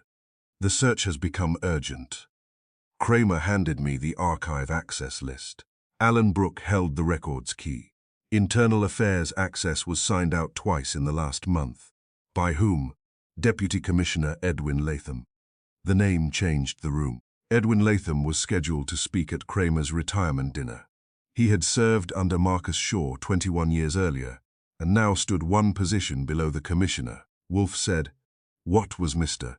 Latham's role in the Hale case?" Cramer looked at the old file. "He was Shaw's administrative lieutenant." "Did he know the evidence procedures?" "Yes." "Did he know Susan Bell?" "Yes." "Did he know Walter Keane's location?" Cramer's head lifted. "He was the 5th man." Earlier, Cramer had named 4 people who knew where Keane was being held: Shaw, Cramer, Owen Pike, and Hale. Now there were 5. Wolfe's voice became quiet. "You omitted him." "I had forgotten." Latham prepared the protection schedule. He was not assigned to the operation, but he knew the address. "Yes," Clara said. "Was he investigated?" Cramer did not answer immediately. "No." "Why not?" Shaw cleared him. Wolfe made a sound of disgust. I said, "Latham had access to the archive file this month. The missing page proves Shaw possessed the money. He knew the confession existed, if Shaw warned him." And, Wolfe said, if Thomas Hale were cleared, the inquiry into Walter Keane's betrayal would no longer stop at Marcus Shaw. Cramer stared at the transfer sheet. "Shaw may have planted the money for Latham, or under his direction," Wolfe said. Clara asked, "Why frame my father?" Cramer answered before Wolfe could. "Because Hale knew Keane's location and could be made to look like the traitor. He had access to the precinct telephone. He had accused Shaw. He was the easiest man to isolate." Wolfe shook his head. Not merely easiest, most useful. Officer Hale had saved Mr. Cramer's life. His guilt would make Mr. Cramer overcorrect against gratitude. The architects of the frame understood his pride. Cramer looked at Wolfe. "You think Latham counted on me being harder on Hale?" "Yes." The statement struck harder than an accusation. Wolfe turned the carbon sheet toward Clara. "This document does not yet prove who betrayed Mr. Keene. It proves Deputy Chief Shaw controlled the marked money before it was planted. The stolen confession presumably explains why." "And the missing original?" I asked. "Removed recently to prevent comparison with this carbon." "By Latham? Possibly. He had access. That is not yet proof he used it." Cramer said, "I can bring him in." "No. He removed evidence from archives. We can prove access, not removal. If warned, he will destroy whatever remains, and perhaps Susan Bell with it." Clara looked sharply at Wolfe. "You think she is alive?" Samuel Pike was shown a recent photograph. "Someone uses her survival as leverage. Then find her. We shall." Wolfe picked up the missing page. The thief believed this sheet had been destroyed. He removed it from the official file, but did not know Susan Bell had given Thomas Hale a carbon. That error may recover both the confession and the witness. I understood. "We let him learn the copy survives," Cramer said. "That would put Clara in danger." "She is already in danger," Wolfe replied. "The man at the library proves it." Clara's chin lifted. "Use it." Cramer turned to her. "No." She looked at him. "You do not get to protect me after refusing to protect my father." He had no answer. Wolfe placed the carbon copy beside the receipt describing Shaw's stolen envelope. The confession was taken because it named the living beneficiary of Hale's conviction. The archive page was taken because it proved the mechanism of the frame. Both thefts serve one purpose: to keep Hale guilty, I said.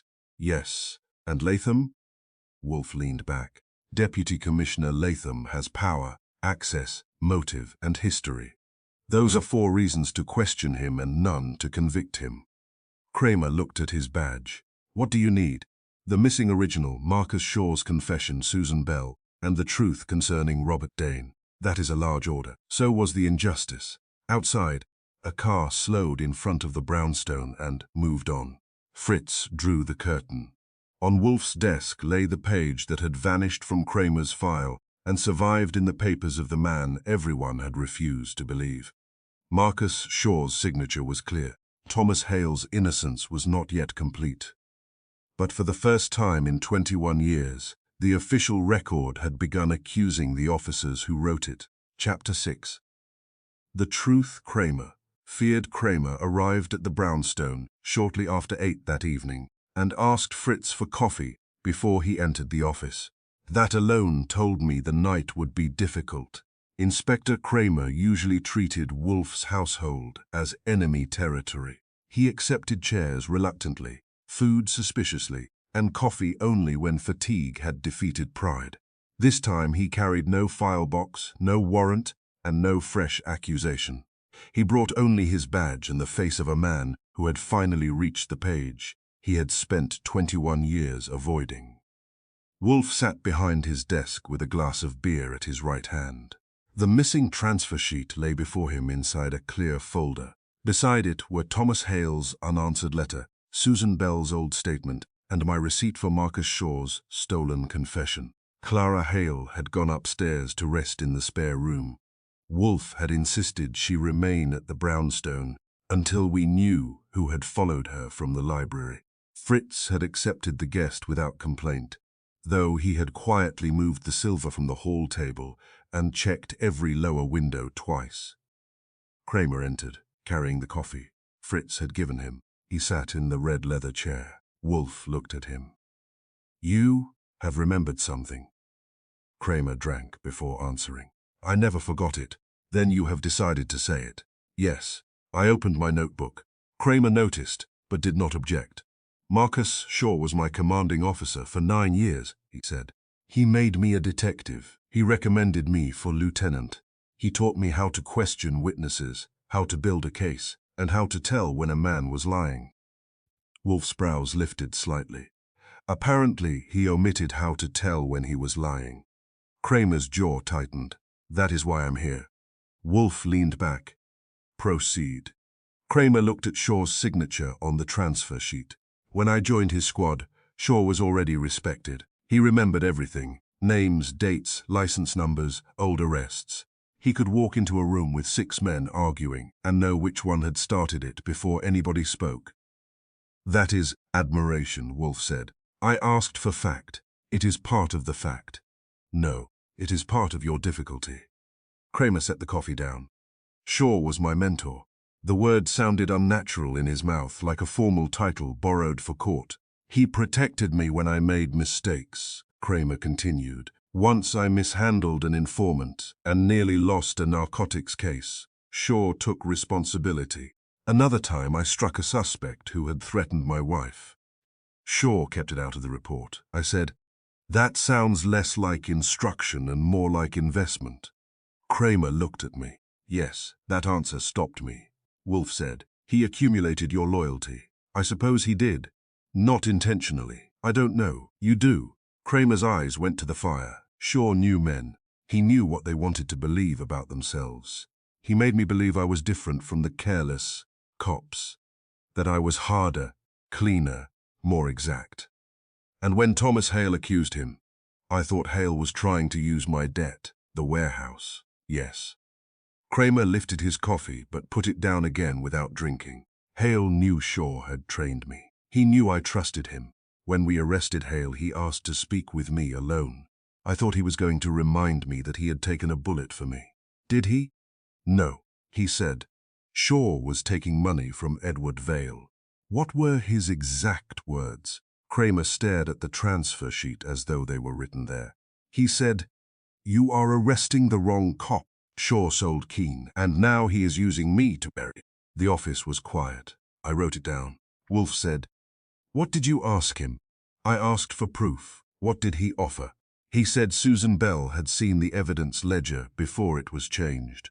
He said Pike had carried the marked money into property control before the locker search. He said Robert Dane could not have seen him at the precinct telephone because he was at St. Matthew's Hospital. Everything now supported by surviving records, I said. Cramer gave me a hard look, but it had no force behind it. At the time, he said, I thought Hale had assembled excuses. Why?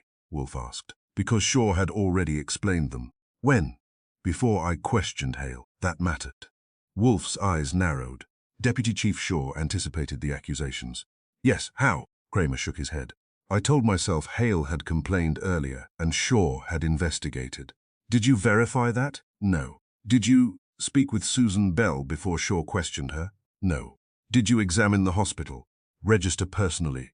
No. Did you ask Owen Pike why the evidence time changed? No. Did you question Robert Dane gambling debts? No. Each answer grew quieter. Wolfe pushed the transfer sheet half an inch toward him. What did you do? I testified. To what? That the evidence chain was secure, that the marked bills had been recovered from Hale's locker and transferred under proper control, that he had access to Keene's location and the precinct telephone. Did you know the evidence chain was secure? I believed it. That was not my question.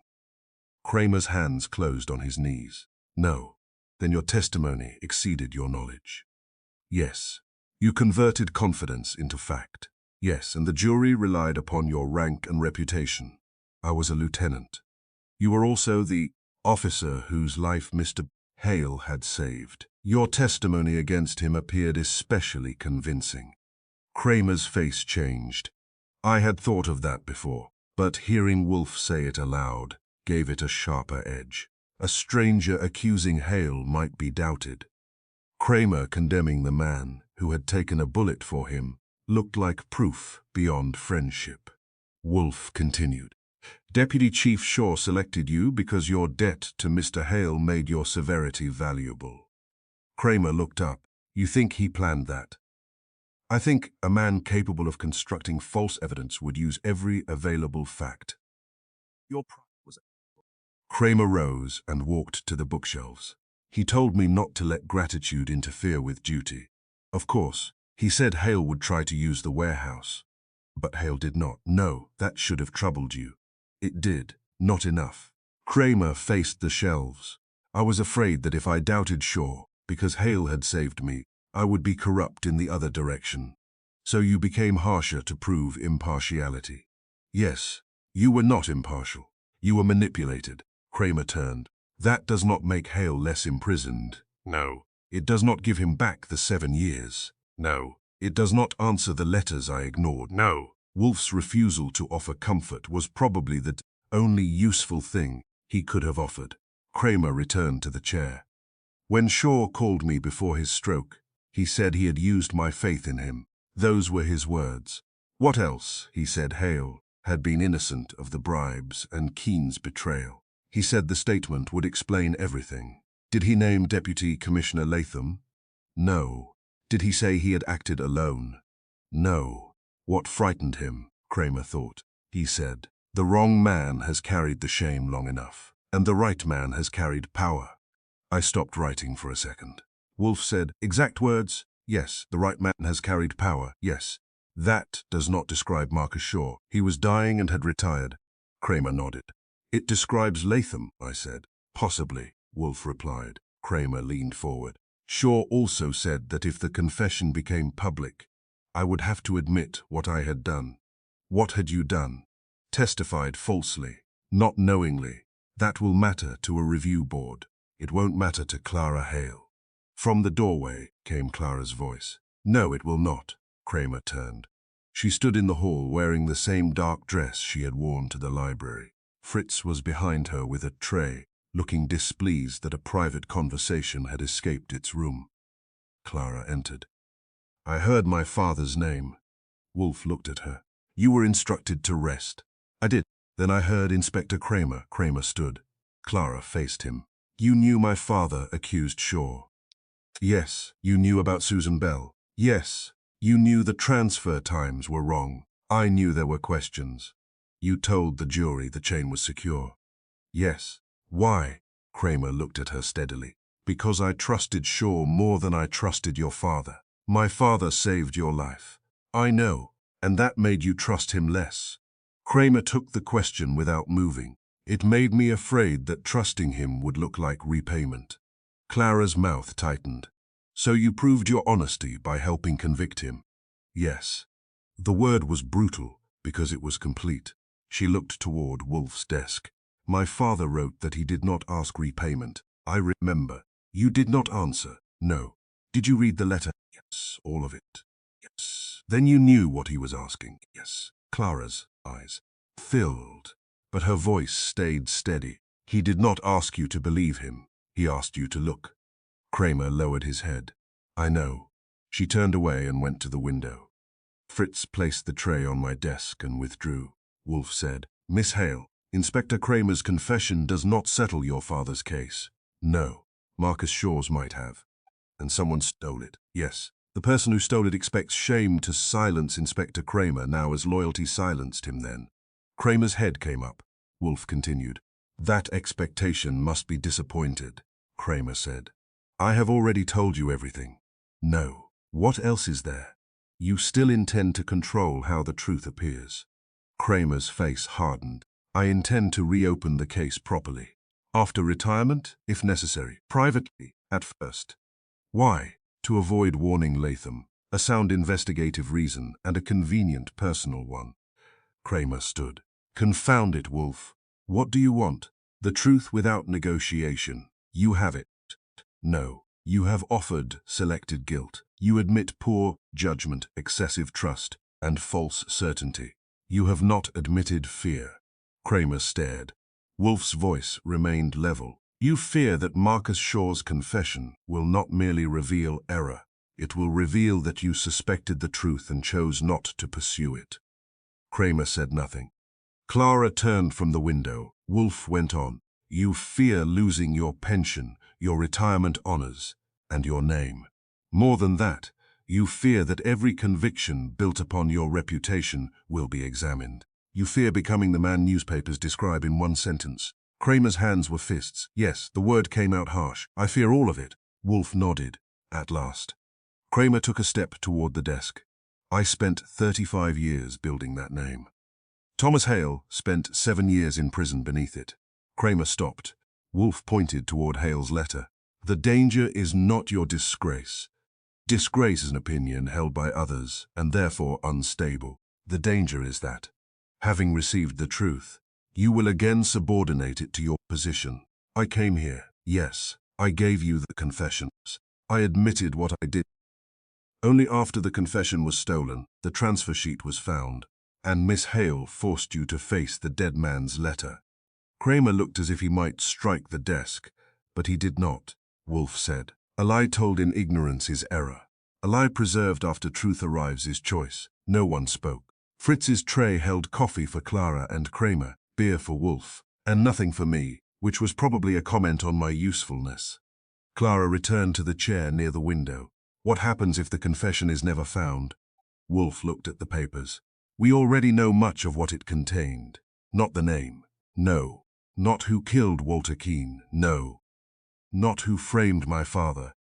We know Deputy Chief Shaw controlled the planted money. We know another powerful man benefited. We know Deputy Commissioner Latham had access to Keene's location, the archive file, and Shaw's confidence. We know Samuel Pike is being coerced by someone with police knowledge. We know Robert Dane vanished after Saul Panzer sought him. That is not enough. No, it is enough to proceed. Cramer said, I can bring Latham here. He will come without compulsion. Why? Because he believes the surviving carbon copy is now our strongest. It is. No, the confession is stronger. He stole it because he feared its contents. If he believes another copy exists, he will act again. Clara looked at Wolfe. Another copy? We shall create the belief, not the document, I said. We tell Pike that Shaw sent a duplicate to Hale. Wolfe nodded. Pike's fear will carry the message to whoever directs him. Cramer frowned. That puts Clara in danger. She will remain here. And the papers? We shall announce that Mr. Hale hid a second sealed statement with his daughter. Clara said there was no second statement. The truth of the bait is less important than the truth of the response. Cramer looked at Wolfe. You expect Latham to come for it. I expect the guilty man to prevent Hale's final vindication. And if Pike warns him, that is the intention. Cramer walked to the window and stood beside Clara, though neither looked at the other. After a moment he said, when this is over, I will make a public statement. Wolfe watched him. Before your retirement ceremony, yes. Even if the commissioner asks you to wait, yes. Even if your pension is threatened, Cramer turned, yes. Clara studied him. That will not restore my father. No, it will not make me forgive you. I know, but you will say he was innocent, if the evidence proves it. Clara's expression hardened. The evidence already proves you had no right to call him guilty. Cramer absorbed that. Then he nodded. Yes, it was not forgiveness. It was not even peace. But it was the first honest exchange between them. Wolfe reached for his beer. Archie, yes? Telephone Saul.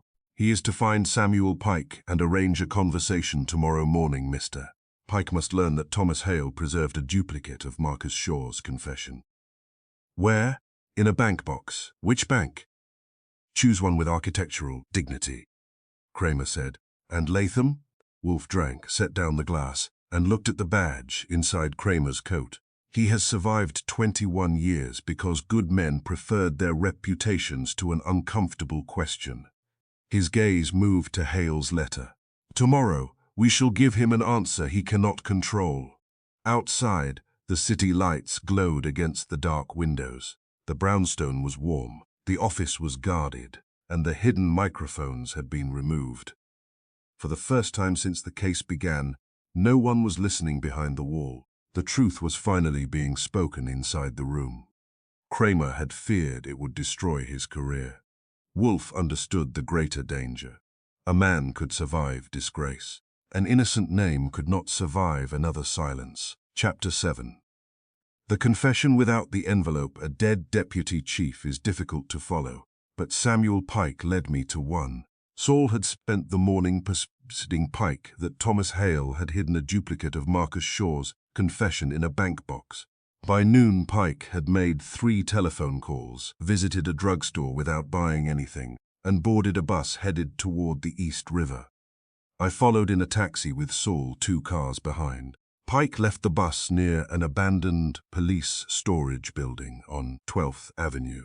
The place had once held patrol equipment and confiscated furniture.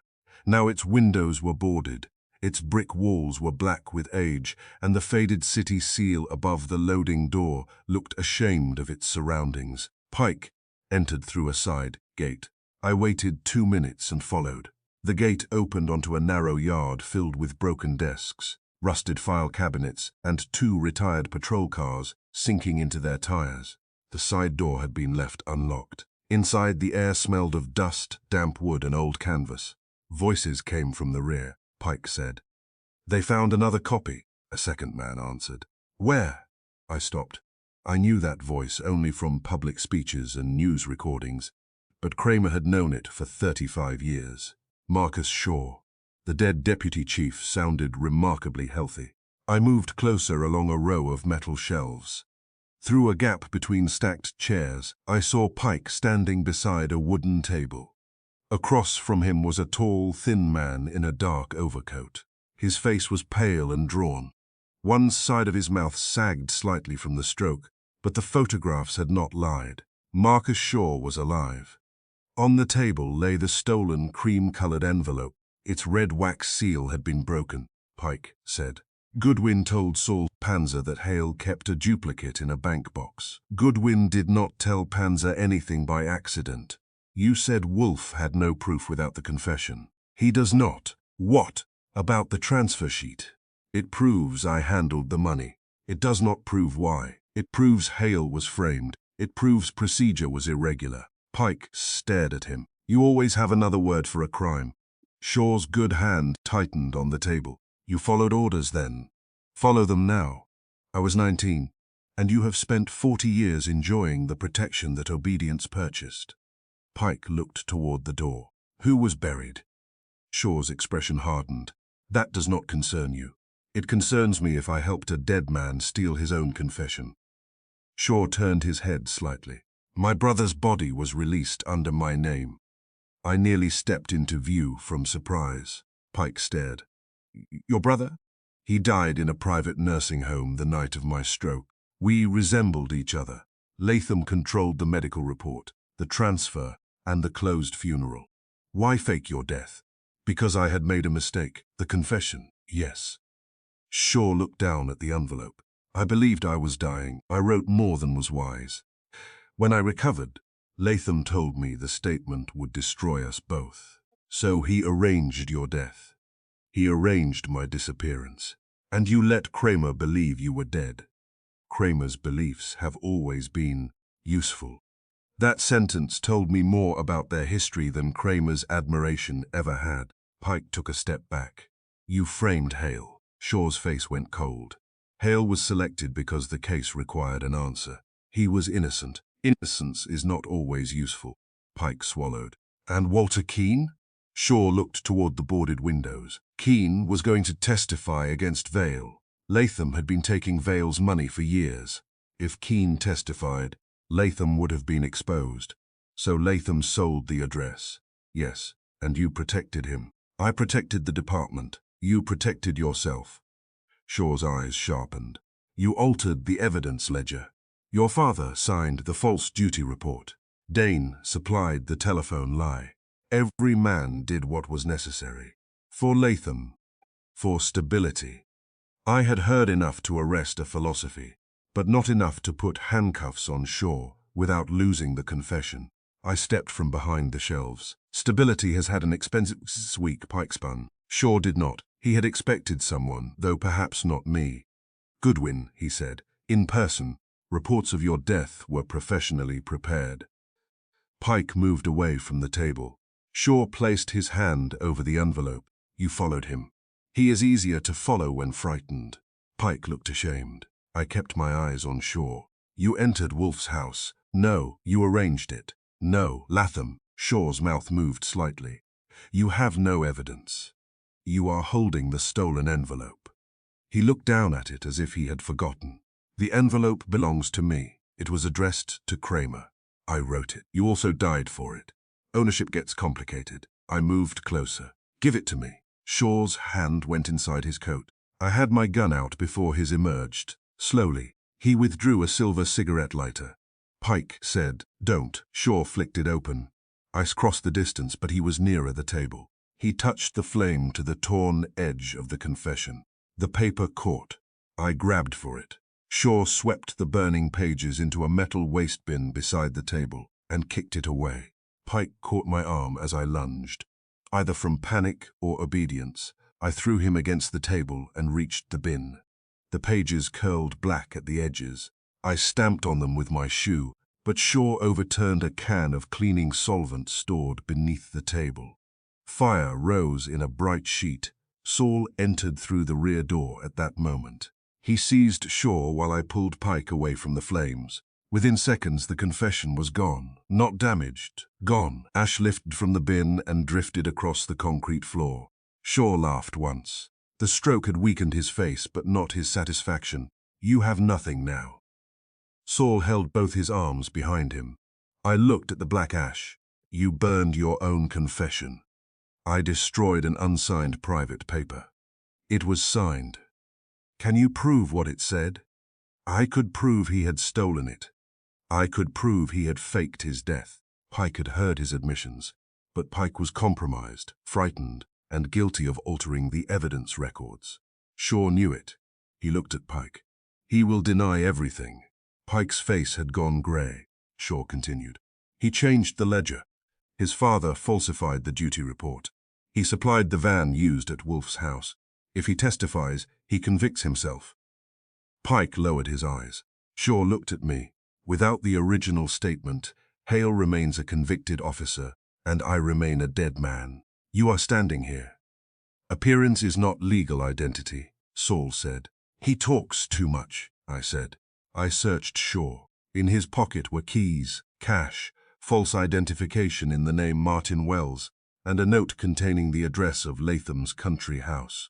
There was no second confession. We took him to Saul's car.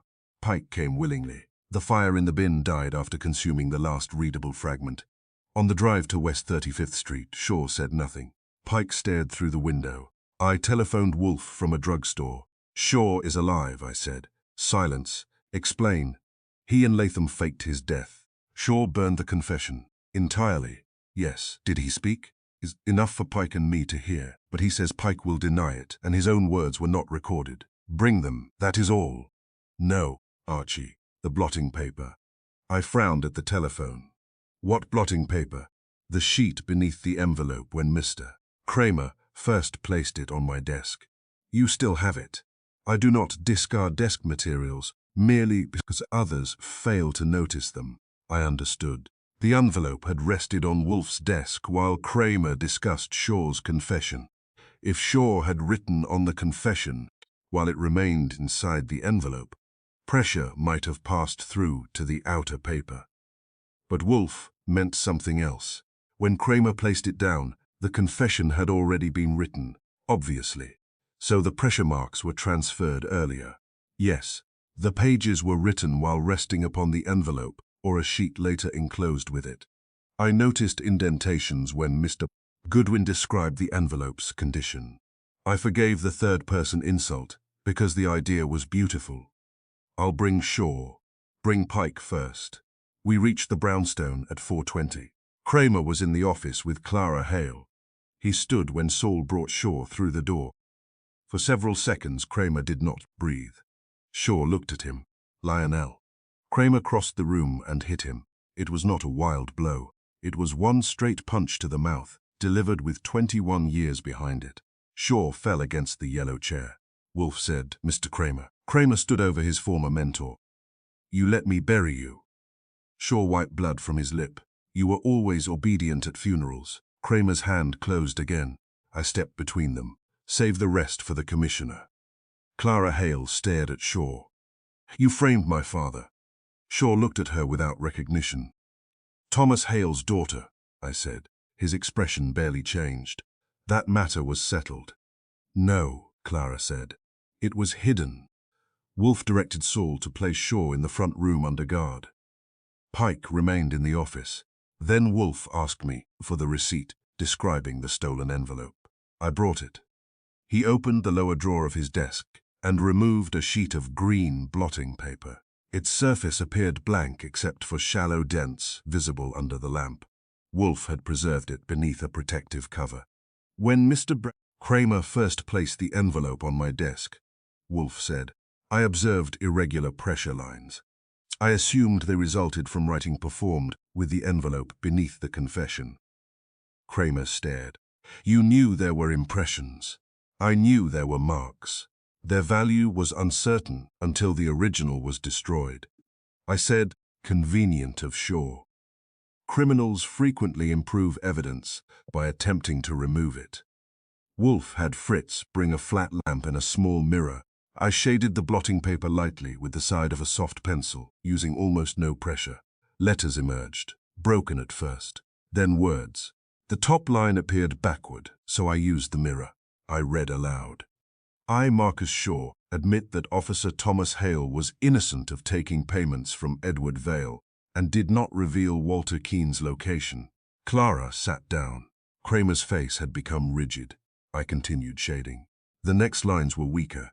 The money placed in Hale's locker was delivered to me by Edward Latham and entered early by Samuel Pike, under orders passed through his father, Sergeant Owen Pike. Pike covered his face with both hands. The following sentence was incomplete, but enough survived. Robert Dane gave false testimony after Latham paid his gambling debt. Then, I altered the transfer record and compelled Susan Bell to withdraw her statement. The lower section had been impressed less clearly. I changed the angle of the lamp.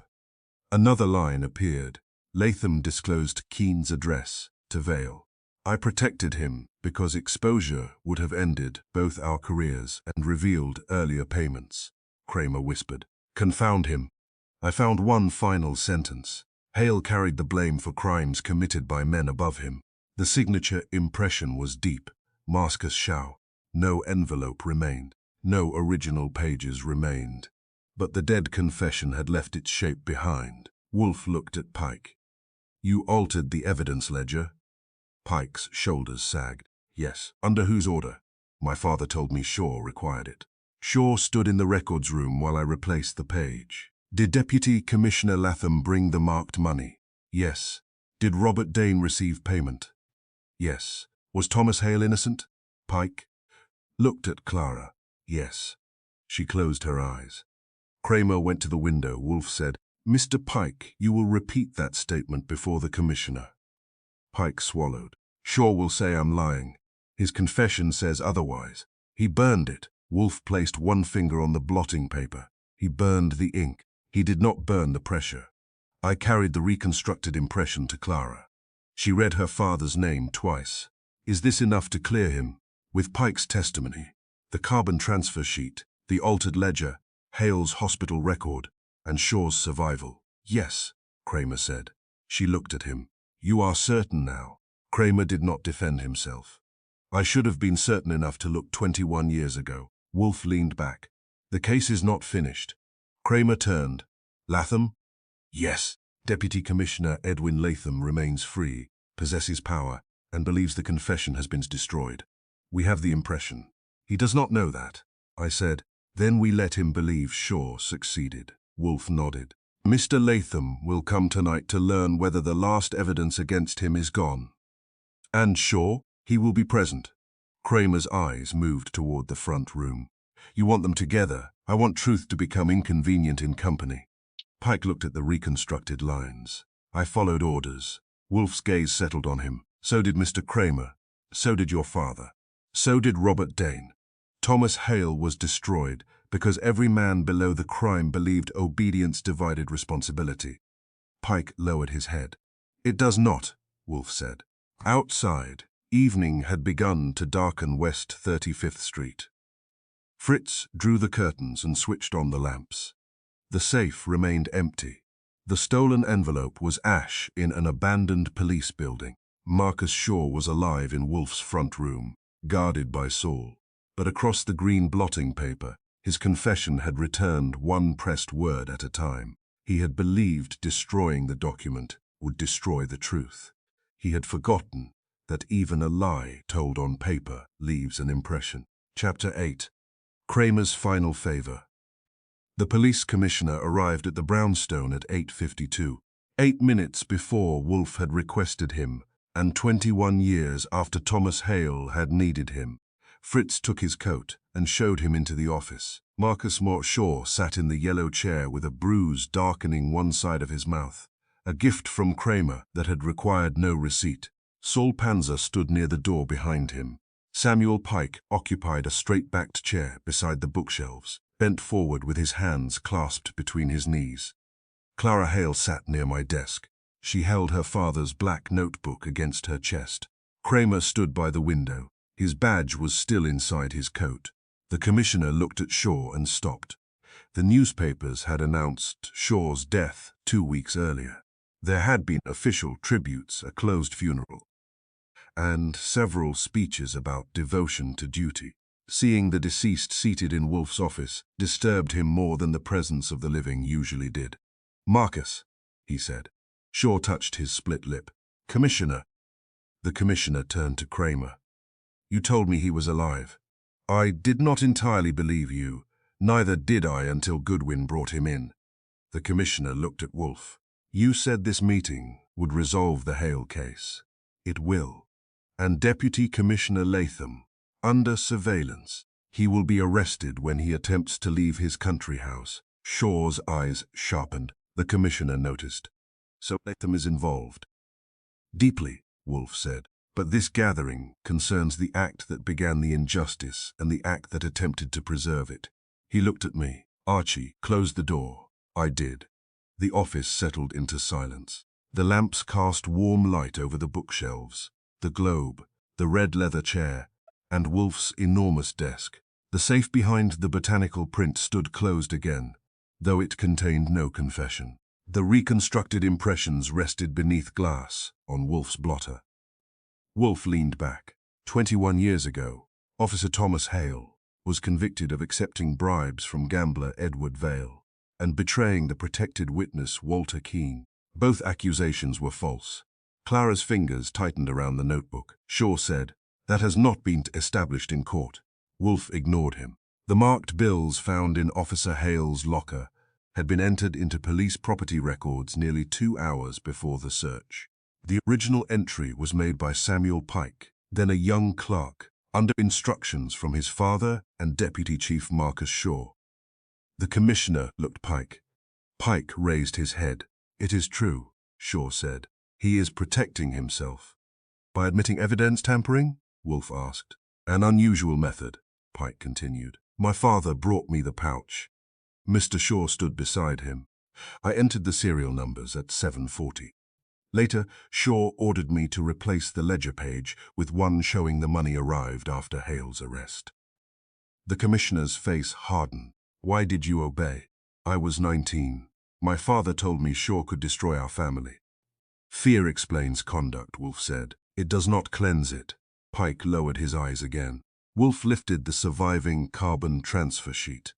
"This document shows that Marcus Shaw signed for the marked money before it appeared in Hale's locker.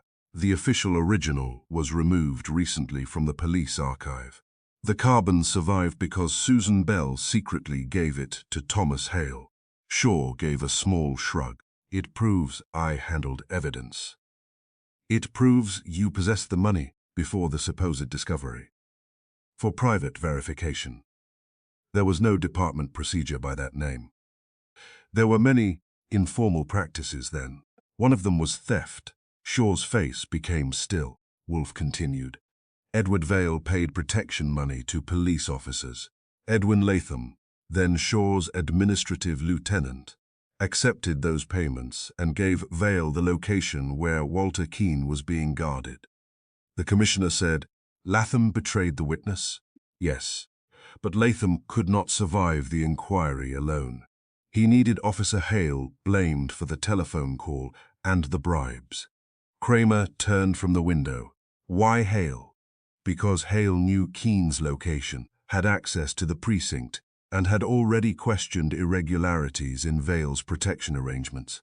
More importantly, Hale had saved Inspector Cramer's life. The commissioner frowned. I do not follow. Wolfe looked at Cramer. Inspector. Cramer came away from the window. 6 months before the Hale case, a robber fired at me in a warehouse. Hale knocked me down and took the bullet. Clara watched him. Cramer continued. Shaw told me Hale might use that debt to influence me. He said I had to be harder on Hale than on another officer or everyone would think I was protecting him. Wolfe nodded. Shaw understood Mr. Cramer's pride. He knew gratitude would frighten him more than doubt. Cramer's testimony against the man who saved him would appear unusually convincing. The commissioner looked at Shaw. You planned that? Shaw smiled faintly. Wolfe assigns genius where ordinary procedure is enough. No, Wolfe said. Your scheme was not genius. It was calculation supported by authority. He pointed to Hale's papers. Robert Dane falsely claimed he saw Hale using the precinct telephone. Dane owed gambling debts to Vale. Sergeant Owen Pike signed a false duty report placing Hale at the precinct, though hospital notes showed Hale was elsewhere. Susan Bell saw the original evidence entry and accused Shaw of altering it.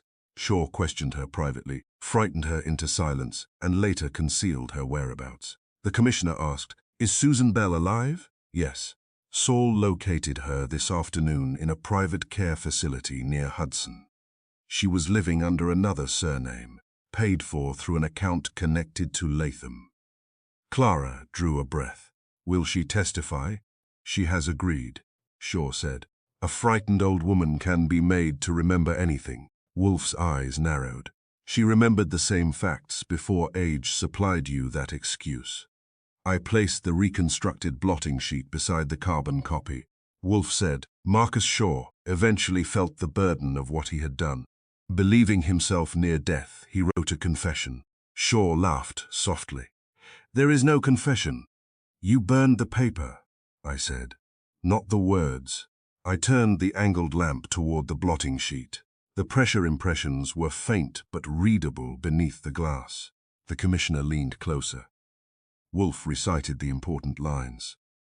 Marcus Shaw admitted that Thomas Hale was innocent. He admitted controlling the marked money, ordering Samuel Pike to alter the evidence ledger, paying Robert Dane through Vale, forcing Susan Bell to withdraw her statement, and protecting Edwin Latham after Latham disclosed Keen's location. The commissioner read Shaw's impressed signature. Shaw remained calm. Marks on blotting paper are not a signed confession. They are corroboration, Wolfe replied. Pike's testimony, Bell's statement, the carbon transfer sheet, Hale's hospital record, Dane's gambling payments, and your survival provide the rest. The commissioner said, Where is Dane alive? Saul said from the door. Shaw's men took him to a hunting lodge owned through one of Latham's companies. We found him this afternoon.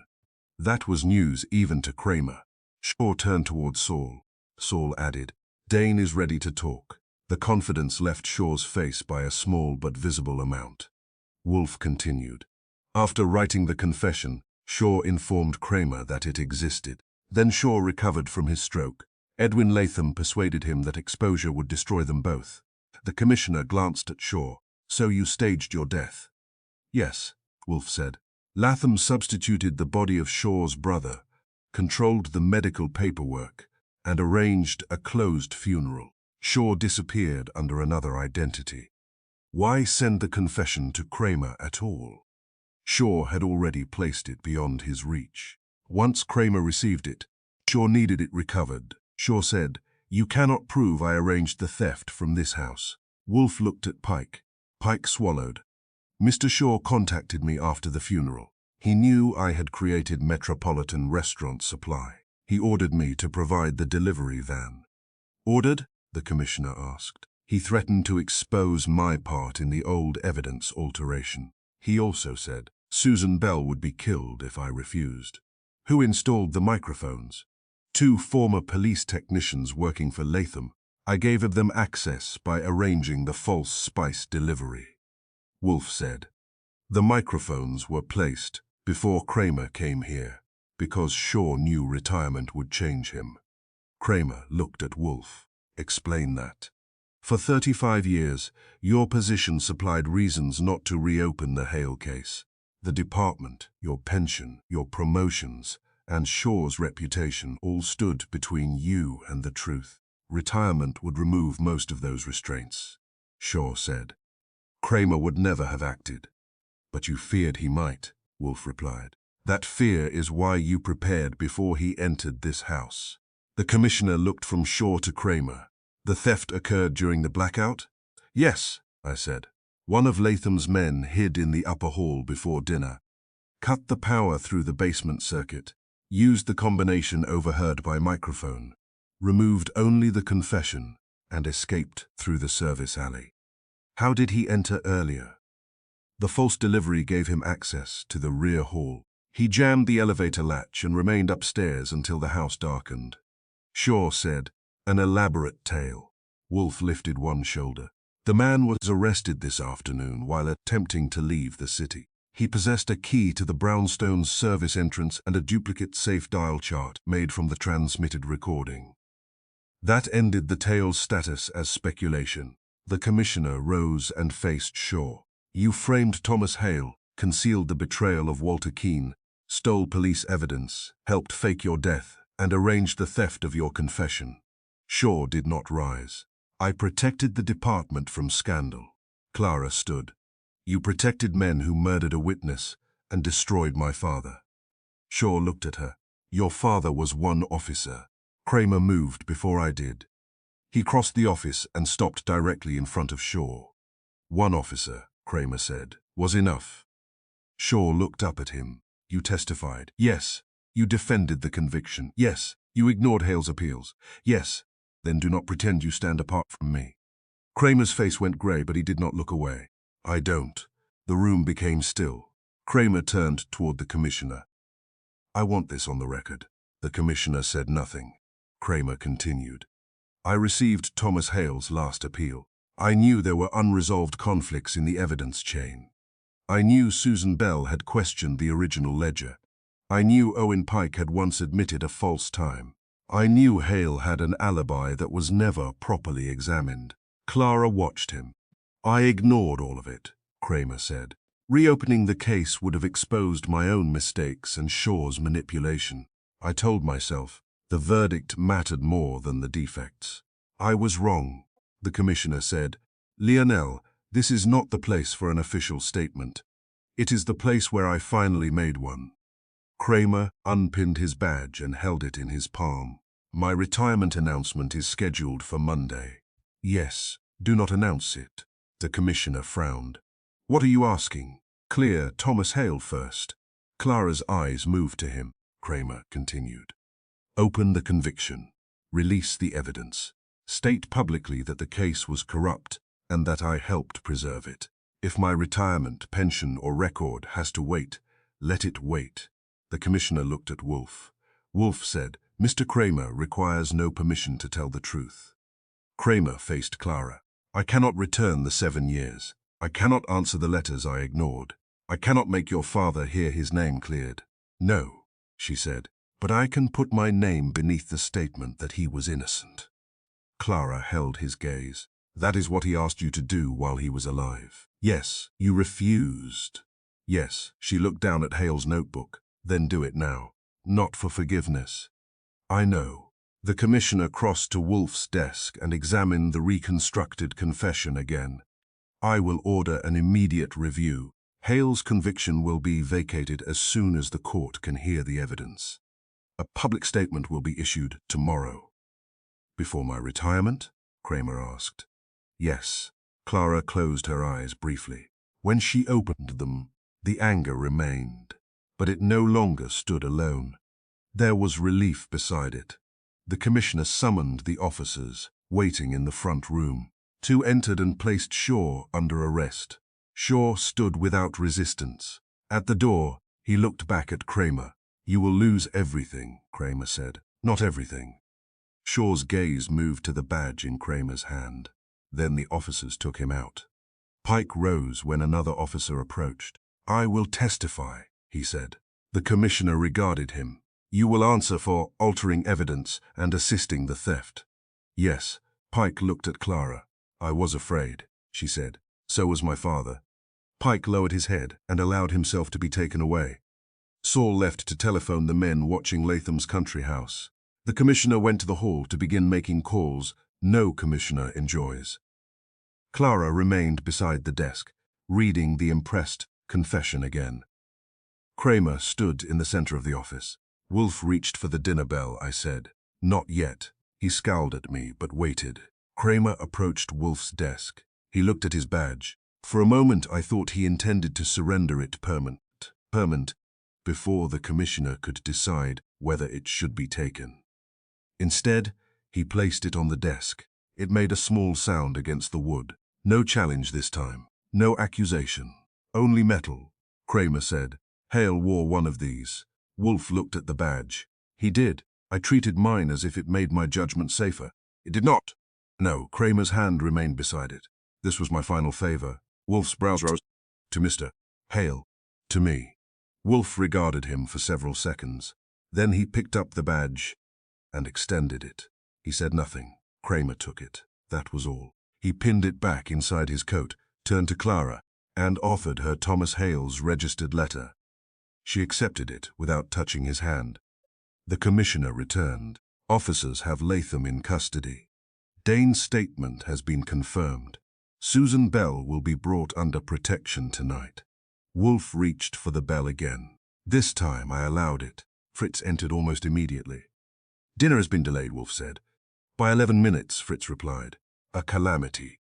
Fritz informed us that the lamb was still acceptable, but would soon become less so. The commissioner left with Cramer and Clara. At the office door, Cramer looked back once toward the place on Wolfe's desk, where his badge had rested. Then he followed them out. I closed the door. Wolfe rose. "You could have said something when you returned it," I told him. I did. No words reached me. Words were unnecessary. "That is a dangerous opinion for a detective." He moved toward the dining room. On his desk remained the papers of 3 dead men. Walter Keene, murdered because he knew whom to accuse. Thomas Hale, disgraced because the department needed the wrong traitor. And the brother whose body had allowed Marcus Shaw to escape his own confession. The original envelope was gone. The confession itself was ash, but the pressure of Shaw's hand had survived, and so had the pressure of Hale's unanswered truth. For 21 years, Cramer had feared that admitting his failure would destroy his name. In the end, his name had survived only because he admitted it. The badge had rested on Wolfe's desk for one final moment. Then it went back to the man who had learned, too late but not uselessly, that authority could command silence, alter records, and frighten witnesses. It could not make the wrong man guilty,